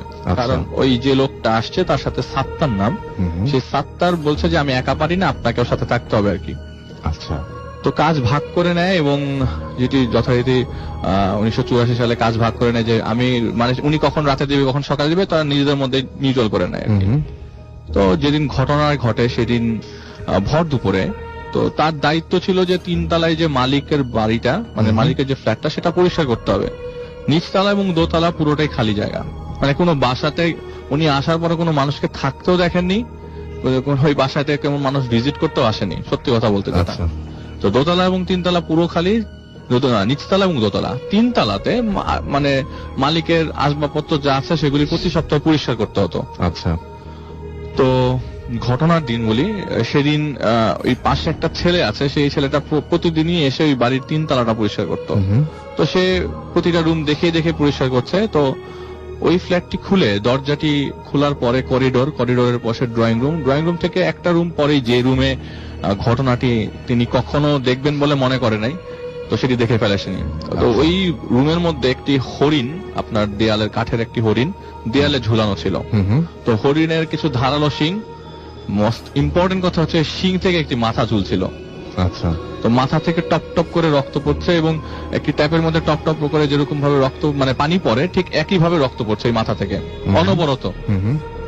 তো তিনি দৌড়ে ওই ছেলেটির কাছে যান এবং ছেলেটিকে রুমে নিয়ে আসেন, কিন্তু কিছু দেখেন না। ছেলেটিকেও কিছু বলে না যে সে কি দেখেছে। সে নিচে যায় এবং ওই দিন সন্ধ্যার সময় সাত্তারকে বিষয়টা শেয়ার করে। আচ্ছা। কিন্তু সাত্তার বিষয়টাকে তেমন গুরুত্ব না দিয়ে উঠে চলে যায়, এক ফোঁটা গুরুত্ব দেয় না। আর উনি আসার পর থেকে একটা জিনিস লক্ষ্য করে যে কথা বলার মানুষ একমাত্র সাত্তারই, কিন্তু তার সাথেই কথা বলা যেত না, খুব কম কথা বলতো, দরকার ছাড়া কোনো কথা তার সাথে তেমন কোনো কথা তো বলতো না। আচ্ছা। তো উনি যেটা উনি দেখলো যে সাত্তার কোনো পাত্তা জানি, তিনি জিনিসটা সেরকম ভাবে নেন, উনি মনে করছে সাত্তার মানুষটা এরকম। আচ্ছা। নেক্সট উইক পরের সপ্তাহে ঘটনাটি ঘটে যে উনি ছেলেটাকে উপরে পাঠিয়ে দেয়, কারণ উনি একবার একটা জিনিস মানে সম্মুখীন হয়েছে একটা ভয়ের। তো উনি চাইছে যে ছেলেটার উপরে পরিষ্কার করে আসুক, আমি নিচেই থাকি। তো ছেলেটাকে উপরে পাঠিয়ে দেয়। হঠাৎ করে 10 সেকেন্ডের একটি চিৎকার শুরু হয়ে 10 সেকেন্ড পর্যন্ত থাকে। উনি উপরে যায়, ওই দেখে ওই রুমটিতে যে ছেলেটি আপনার পরিষ্কার করতে যেত প্রতি সপ্তাহে, সে উল্টো হয়ে পড়ে আছে, হাত পা কেমন জানি উল্টো পাল্টা অবস্থায়। তখন ওকে হসপিটালে নিয়ে যায় এবং জ্ঞান ফেরার পরে কনুইয়ের হাড্ডিটা ভাঙা অবস্থায় পায় এবং উনি দেখে যে ছেলেটিকে জিজ্ঞেস করে তুই অজ্ঞান হয়ে গেছিলি কেন, কি হয়েছিল? ছেলেটা অনেকক্ষণ পরে বলে যে আমি যখন পরিষ্কার করতে রুমে ঢুকি তো সবার আগে শুরু করতে চাইছি ওই রুম থেকেই। তো সব রুম খোলার পরে দেখি যে আপনি একটি মানুষকে কোপাচ্ছেন। কে কোপাচ্ছে? এই আব্দুল আজিজ। আচ্ছা, আপনি একটি মানুষকে কোপাচ্ছেন চাপাতি দিয়ে মেঝের মধ্যে। এইটি দেখে সে অজ্ঞান হয়ে যায়, কারণ আমি তো আপনাকে নিচে দেখেছি। তো উনি জিনিসটা আগের ঘটনার সাথে মিল খুঁজে পায় এবং মোটামুটি সিদ্ধান্ত নিতে থাকে যে আমি আস্তে আস্তে এই বাসাটা ছেড়ে দিব। আচ্ছা। কিন্তু উনি যেতে পারছিল না, কোনো না কোনো ভাবে মন তাকে এই বাসায় তাকে আটকে রেখেছে। তো আপনার শীত এবং গরমের মাঝামাঝি পর্যায়ে আর কি। ওই দিন প্রচন্ড বৃষ্টি, সকাল 8টার দিকে পুরো আকাশ অন্ধকার। তো সে একজনের জন্য ওয়েট করছে ছাতা নিয়ে, গাড়ি পার্কিং যেখানে মানে পার্কিং যে করা গাড়ি যেখানে পার্কিং করা যায় সে জায়গায় দাঁড়িয়ে আছে। তো গ্রাম থেকে চিঠি নিয়ে আসবে একটা লোক, তো তার জন্য তিনি দাঁড়িয়েছিলেন। হঠাৎ করে তিনি দেখলেন যে গেটের থেকে তো কেউ ঢোকেনি, হঠাৎ করে দেখলেন তার পাশে একজন মানুষ দাঁড়ানো। আচমকা মানুষটা কোথা থেকে আসলো? সে অনেক কৌতূহলবশত সাথে জিজ্ঞেস করতেন আপনি কোথা থেকে এসছেন, আপনি কেন এসেছেন, কাকে খুঁজছেন? জিজ্ঞেস করার পর দেখলাম লোকটি বৃষ্টির মধ্যে নেমে গেল, হেঁটে হেঁটে হেঁটে হেঁটে সামনে যাচ্ছে। তো সকালবেলা তো তিনি তার সাথে ছাতা ছিল, আশেপাশে দেখে সে চেষ্টা করলো লোকটির পেছনে পেছনে ফলো করার। ফলো করতে করতে ফার্ম গেট চলে আসে, কিন্তু ফার্ম গেট আসার পরে লোকটিকে আর খুঁজে পায় না সে। মানে মুহূর্তের মধ্যেই তার কাছ থেকে লোকটি হাওয়া হয়ে যায়। সবচেয়ে ভয়ের বিষয় হচ্ছে সে প্রতিদিনই যেসব জিনিস পরিলক্ষিত করছে, মানে এক সপ্তাহ পর পর বা 2-3 দিন পর পর যা দেখছে তার কাছে কোনো কিছু বিশ্বাস হচ্ছে না যে এটি আমার সাথে এগুলি ঘটছে কিনা। সে আবার বাসায় ব্যাক করে। বাসায় ব্যাক করার পরে ওই যে ছেলেটি ওকে জিজ্ঞেস করে কি সাত্তার কোথায়, ও তখন বাসায় চলে আসে এবং ওই বাসায় একটা রুম করে ওকে দেওয়া হয় যে তুই এখানে থাক, যে ব্যথা পেয়েছিল। বলে কি সাত্তার মানে কোন সাত্তার? এমন ভাবে তাকালো যেন সাত্তারের নামটা ওই প্রথম শুনছে। আচ্ছা, বলে যে সাত্তার মানে আমি যার কাছ থেকে মানে কাজ নিলাম ওই সাত্তার কই? বলে কি বলে না বলতা বল, সাত্তার ভাই? বলে হ্যাঁ হ্যাঁ সাত্তার ভাই। বলে যে ভাই এদিকে আসেন। তো ও আস্তে করে, ওর হাতে ব্যান্ডেজ করা, তো আস্তে করে যে রুমে ও থাকে আর কি, আব্দুল আজিজ থাকে, সেই রুমে নিয়ে গেল এবং বললো যে ভাই সাত্তার ভাই কিন্তু গত বছর মারা গেছে। তো তার কাছে জিনিসটা বিষয়টা কেমন অদ্ভুত লাগছে। আমি প্রতিদিন যার সাথে ঘুমাই, যার সাথে আমি ডিউটি এক্সচেঞ্জ করলাম, পুরো বিল্ডিং ঝাড়ু দিলে সে নিচে গেটের সামনে দাঁড়ায় থাকে, তাহলে উনি কে? উনি বললো যে না এখন আর আমার পক্ষে থাকা সম্ভব না। তো ও বারবার জিজ্ঞেস করে কি ভাই আপনি সাত্তার ভাইকে কেমনে পেলেন? উনি আর জিনিসটা কাউকে শেয়ার করে না। তো উনি এই জিনিসটা যাচাই করবার জন্য আশেপাশের লোকজন ঠিক পরের দিনই আশেপাশের লোকদেরকে জিজ্ঞেস করে এবং তারও মানে ওনার সাথে যাদের পরিচয় মানে সখ্যতা গড়ে ওঠে তাদের সাথে জিজ্ঞেস করে যে ভাই সাত্তার কেমনে মারা যায়? তো সাত্তার কিভাবে মারা যায় এই ঘটনাটাও ছেলেটা বলেছিল যে বছর খানেক আগে এই বাসায় কিছু ডাকাত দল আসে, আসার পরে সাত্তারকে কুপিয়ে রেখে তারা চলে যায় জিনিসপত্র নিয়ে। আর হসপিটালে নেওয়ার পর সাত্তারকে মৃত অবস্থায় পাওয়া যায়। তো আসলে সত্যি কথা সাত্তার ঠিক এভাবেই মারা যায়। তো উনি জিনিসটা কানেক্ট করার চেষ্টা করলো যে আমি 3 তলায় ছেলেটা জিনিসটা দেখলো যে মানুষকে আমি কোপাচ্ছি, হয়তো কোনো একটা জিনিস ওখানে কেউ দেখানোর চেষ্টা করছে বা কোনো ভয় দেখানোর চেষ্টা করছে, আমি এখানে থাকবো না। সে বাসায় ব্যাক করলো।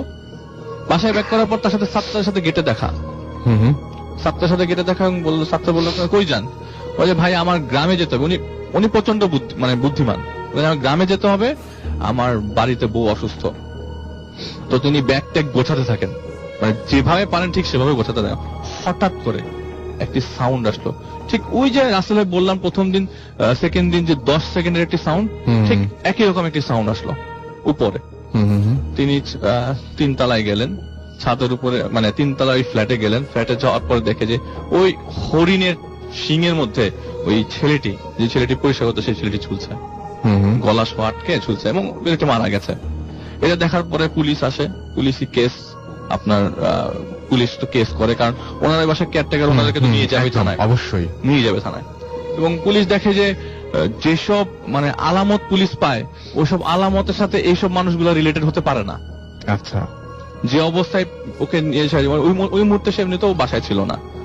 তো অনেক কষ্টে পুলিশের এসব জেরা থেকে মুক্তি পেয়ে সে যখন বুঝে যায় না এখানে আর থাকা যাবে না, সেই বাসা থেকে চলে আসে এবং বাড়ি চলে যায়। পরে আবার ঢাকা চলে আসে, কিন্তু ওই বাসাটাতে ওই এলাকাতে সে আর কখনো মুভ করে নাই। স্টিল নাও 84 থেকে এই এখন পর্যন্ত সে কাঁঠাল বাগানে কখনো যায় নাই।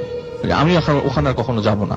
এখন অনেক ডেভেলপ হয়ে গেছে, তারপরও ওই বাসার আশেপাশে করে না, ওই দিকে যেতে সাহস করে না। অনেক ধন্যবাদ আলিফ। আমাদের পরবর্তী আরো একজন অতিথি আছেন, আমরা তার কাছ থেকে একটা ঘটনা শুনবো, ছোট্ট একটা ঘটনা। এবং আপনারা একটু আগে আলিফের ঠিক আগে, ডক্টর আলিফের একটু আগে যিনি ঘটনা শেয়ার করেছেন তার হাজবেন্ড, আমরা বলছিলাম যে তিনি আছেন এবং আমরা আসলে যোগাযোগটা তার মাধ্যমেই করেছিলাম এবং তিনি আমাদেরকে বলেছিলেন যে তিনি তার ওয়াইফকেও নিয়ে আসবেন। And thank you very much. আপনার মানে চমৎকার ভাবে আমরা একটা ঘটনা শুনলাম। এখন আপনার ঘটনা আমরা শুনবো। আপনার নামটা প্লিজ একটু বলবেন এবং তারপর একটু বলবেন, সবাই জেনে গেছে অলরেডি আপনি কোথা থেকে এসেছেন, তারপর যদি বলতেন। আমার নাম মোহাম্মদ মনিরুজ্জামান টিটু, আমি যাত্রাবাড়ি থেকে। ধন্যবাদ।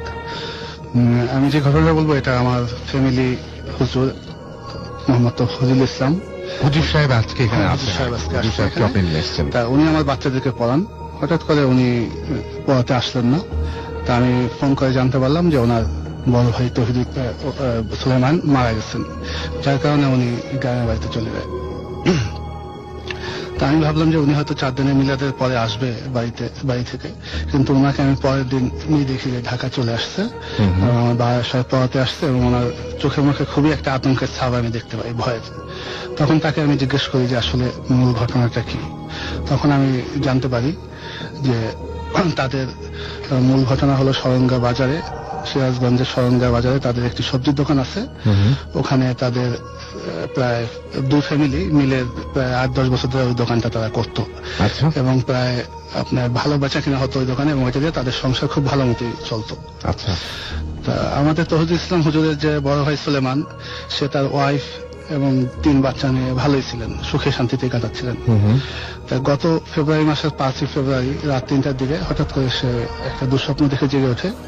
স্বপ্নে দেখে যে কে তাকে বলছে যে তার ছেলেকে কেউ নিয়ে যাচ্ছে, তার ছেলেকে ধরতে বলতেছে বা ওরা মেরে ফেলবে, তো ছেলেকে ধর, সুলেমান তুই এখনো ঘুমিয়ে আছিস, এইরকম ভাবে বলতেছে।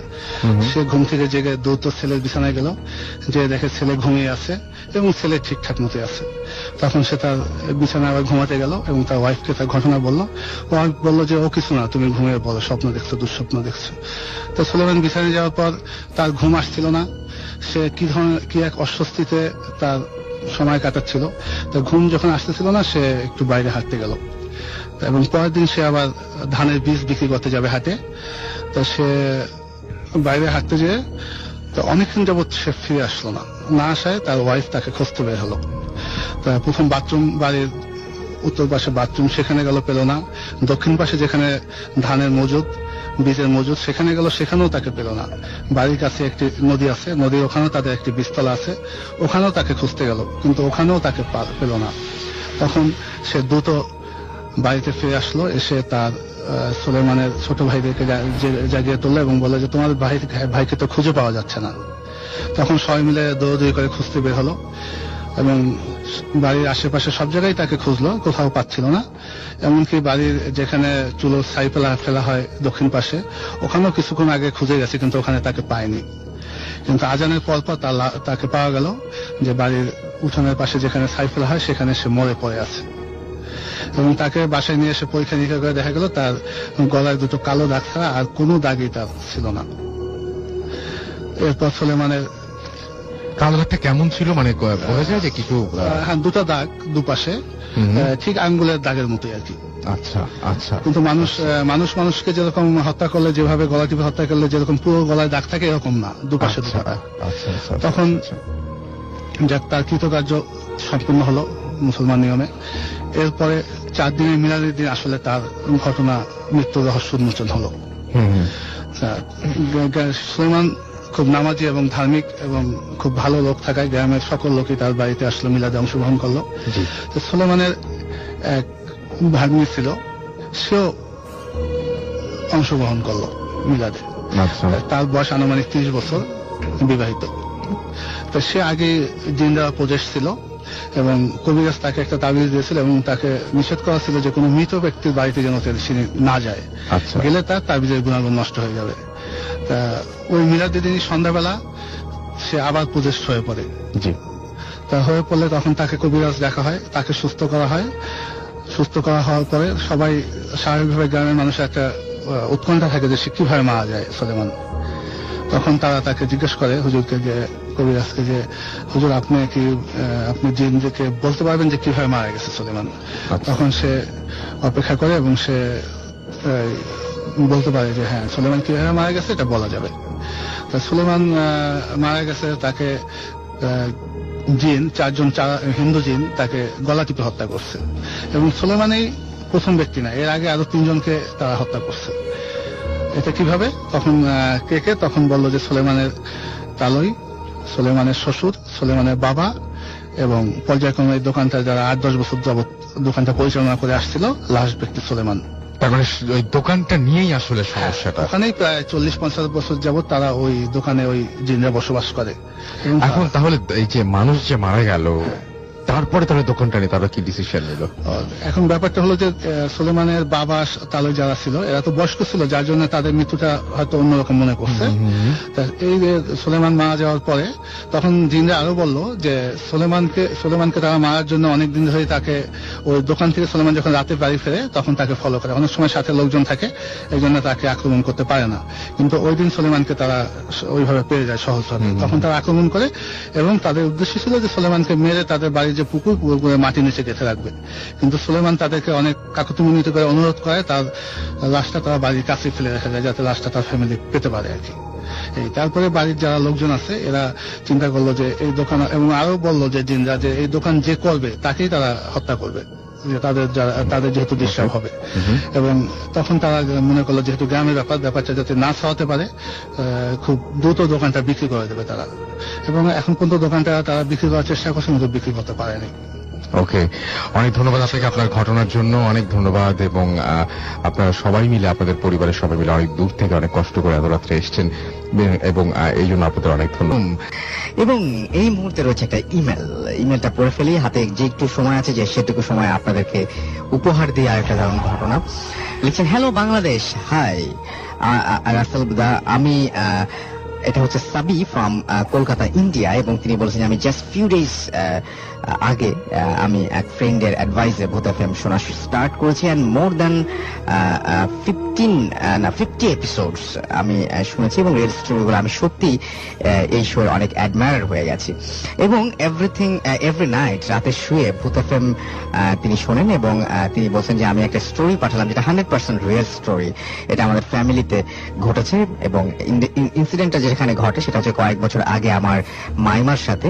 আমার ছোট মামা ও মাইমা মুম্বাইতে থাকতেন, এবং বিয়ের পর তারা রেন্টেড ফ্ল্যাটে থাকতে শুরু করেন। 2 বছর পর মাইমা যখন 6-7 মাসের প্রেগনেন্ট, তখনই ঘটনাটা ঘটে। রোজকার মতো মামা সেদিনও সকালে ব্রেকফাস্ট সেরে অফিসে চলে যান, এবং মাইমাও লাইক এভরিডে ঘরের সমস্ত কাজকর্ম সেরে টিভি দেখতে বেডরুমে বসেন। ভোরবেলা ওঠার কারণে তিনি টিভি দেখতে দেখতে ঘুমিয়ে পড়েন। কিছুক্ষণ পর সাডেনলি তিনি পেটের ওপরে একটা প্রেশার ফিল করেন, এবং প্রেগনেন্ট থাকার কারণে সেই প্রেশারটা পেইন হতে শুরু করে এবং ঘুম ভেঙে যায়। তারপর তিনি যখন চোখ খোলেন তখন তিনি দেখেন যে পেটের ওপরে বিভৎস দেখতে একজন মহিলা বসে আছে। তার মুখের হাফ যে পোর্শন সেটা আগুনে ঝলসে গেছে, এবং অ্যানাদার যে পোর্শন সেটা আগুন গলে দেখা যাচ্ছে যে স্কিন গুলো যেন চারিদিক থেকে মানে পড়ে যাচ্ছে আর কি, এরকম একটা অবস্থা। এবং তার অপর চোখটি ছিল খুব বড় এবং ফুললি ব্ল্যাক, এবং মহিলাটি হাত দুটো মাইমার পেটের উপরে বোলাচ্ছিলেন। এটা দেখে মাইমা খুব ভয় পেয়ে যান এবং ভয়ে সেন্সলেস হয়ে পড়েন। তার যখন সেন্স ফেরে তখন তিনি দেখতে পান যে পাশে বাবা মা এবং মামা। কি হয়েছে জানতে চাইলে মামা বলেন যে ফ্ল্যাটের মেইন ডোরটা অনেকক্ষণ ধরে ওপেন ছিল, এবং সেটা দেখে পাশের ফ্ল্যাটের আন্টি তার ডাউট হয়, এবং তিনি ঘরে ঢোকেন এবং দেখেন যে মাইমা বেডের পাশে ফ্লোরের উপরে পড়ে আছে। এবং তারপর তিনি মাইমাকে বেডের উপরে তোলেন এবং মামাকে অফিসে ইনফর্ম করেন। এখানে বলি মাইমা অলওয়েজ ফ্ল্যাটের মেইন ডোরটা বন্ধ করে রাখতেন, কিন্তু সেটা কিভাবে খুলে গেল এবং এটা তিনি ভেবে একটু ভয়ই পেয়েছিলেন সেদিন। পরে তিনি ভাবেন হয়তো সকালে মামা অফিস যাওয়ার সময় তিনি ডোর লক করতে ভুলে গিয়েছিলেন, বা ডোরটা হয়তো সামহাউ হাওয়াতে খুলে গিয়েছিল বা কিছু একটা হয়েছিল আর কি। এবং তিনি সেটাকে অতটা কি বলবো একটু লাইটলি নেন। পরের দিন মামা এবং অফিসে চলে যাবার পরে মামা কাজ শেষ করে বেডরুমে এসে টিভি দেখতে থাকেন এবং টায়ার্ডনেসের কারণে ঘুমিয়ে পড়েন। বিকেলে তার ঘুম ভাঙে এবং তিনি ফ্রেশ হতে ওয়াশরুমে যান, এবং ওয়াশরুমে একটা দেখা যায় যে একটা তার মাথায় একটা স্ট্রাইক করে যে তিনি ঘুমানোর আগে টিভি দেখছিলেন এবং টিভিটা অফ করেননি, কিন্তু ওয়াশরুমে আসার সময় তিনি টিভিটা অফ দেখেছেন। পর মুহূর্তে ভাবেন যে রিমোটের চাপ লেগে হয়তো টিভিটা অফ হয়ে গেছে। ওয়াশরুম থেকে বেরিয়ে দেখেন যে টিভির পাওয়ার লাইটটা জ্বলছে না। তখন তিনি টিভির পেছনে গিয়ে দেখেন যে সুইচ বোর্ডে টিভির সুইচটা অফ করা। তখন তিনি খুবই ভয় পেয়ে যান এবং তিনি টিভি অফ করেননি, এবং তিনি শিওর হয়ে গেলেন যে something is seriously going wrong with her. এবং সেদিন রাতে মামা ফোন করে জানায় যে তার অফিস থেকে ফিরতে একটু দেরি হবে। মাইমা ডিনার করে বেডরুমে এসে শুয়ে পড়েন এবং তার ঘুম আসছিল না। তিনি ফ্ল্যাটটা ছিল 3rd ফ্লোরে এবং বেডরুমে বেডের পাশে একটা জানালা ছিল। কিছুক্ষণ পর মামা আস্তে একটা আওয়াজ পান এবং আওয়াজটা আসে জানালার সাইড থেকে, এবং তিনি চোখ খুলে সেই দিকে তাকিয়ে দেখেন যে কেউ জানালাটা আস্তে আস্তে খুলে দিচ্ছে, এবং জানালাটা খুলে যাওয়ার পরে যেটা দেখতে পান যে রাস্তার আলো তিনি দেখেন যে জানালার বাইরে বিভৎস দেখতে একটা মহিলা দাঁড়িয়ে আছে। এটা দেখে তার হার্টবিট খুব বেড়ে যায় এবং হার্ট অ্যাটাক হওয়ার মতো অবস্থা হয়ে যায়। তিনি শাউট করতে চেষ্টা করেন কিন্তু তার গলা দিয়ে কোনো আওয়াজ বেরোচ্ছিল না। তারপর তিনি সেই মহিলাটিকে শূন্যের মধ্যে হাঁটতে হাঁটতে জানালার গ্রিল ভেদ করে ঘরের মধ্যে ঢুকে পড়ে এবং মাইমার পেটের ওপরে এসে বসে। তারপর মাইমা পুরোটাই তখন ফ্রিজ হয়ে যান এবং তিনি চিৎকার করে হাত পা ছুটতে চাচ্ছিলেন, তিনি কিন্তু শরীরের কোনো অংশই মুভ করতে পারছিলেন না। একটা ইনভিজিবল একটা স্ট্রেংথ যেটা শরীরটাকে প্যারালাইজড করে দিয়েছিল। এবং তারপর মহিলাটি হাত দুটো মাইমার পেটের উপরে বলতে শুরু করেন। তার হাত দুটো ছিল আশ্চর্য রকমের সরু এবং কালো, এবং হাতের স্কিনটাতে আলাদা মানে নিচু হয়ে ঝুলছিল স্কিনটা। বেশ কিছুক্ষণ এভাবে থাকার পর মহিলাটি মাইমার পেটের ওপর থেকে নিচে নেমে এবং সে দরজা খুলে যায়, দরজা খুলে সে চলে যায়। এরপরে মাইমা কিছুক্ষণ ফ্রিজ হয়ে থাকে এবং তারপর তিনি হুঁশ ফিরে পাওয়া মাত্রই নিচে নেমে আসেন এবং ফ্ল্যাটের সিকিউরিটি গার্ডকে রুমের থেকে তিনি মামাকে সিকিউরিটি গার্ডের রুম থেকে তিনি মামাকে ফোন দেন এবং মামা না আসা পর্যন্ত তিনি সেদিন সিকিউরিটি গার্ডের রুমেই অপেক্ষা করছিলেন এবং মামা এলে তিনি উপরে আসেন এবং পুরো ইনসিডেন্টটা বলেন। পরের দিন সকালে মাইমা কলকাতার আমার দিদা মানে আমার মাদার ইন লকে ফোন করে সব কথা বলেন এবং দিদা তাকে লোহার পেরেক জাতীয় বালিশের তলায় কিছু একটা নিয়ে শোয়ার অ্যাডভাইস দেন। এটা কিন্তু অনেকেই করে এবং আমিও সেটা দেখেছি। এবং সেদিন রাতে মামা এবং মাইমা ডিনার করার পর বেডরুমে তারা যায় এবং বেডরুমের সমস্ত মানে কি বলবো যে লাইট ল্যাম্প যেগুলো আছে সেগুলো অন করে তারা শুয়ে পড়ে এবং সেদিন মাইমা কতগুলো পেরেক বালিশের মধ্যে নিয়ে শুয়েছিলেন এবং মাইমার ঘুম আসছিল না। রাত 1-2 নাগাদ হঠাৎ করে চোখ খুলে দেখেন যে বেডের জানালাটা কিছুটা খুলে দিচ্ছে এবং জানালার থেকে তিনি দেখলেন যে বিভৎস মহিলাটি একইভাবে জানালার বাইরে শূন্যে দাঁড়িয়ে আছে এবং মামা মাইমার পাশে শুয়েছিলেন এবং মাইমাকে হাত দিয়ে ঠেলে মামাকে ডাকার চেষ্টা করছিলেন তিনি এবং কোনো লাভ হলো না। মামা যেন গভীর থেকে গভীরতম নিদ্রায় আচ্ছন্ন। ইন দ্য মিন টাইম মহিলাটি জানালার গ্রিল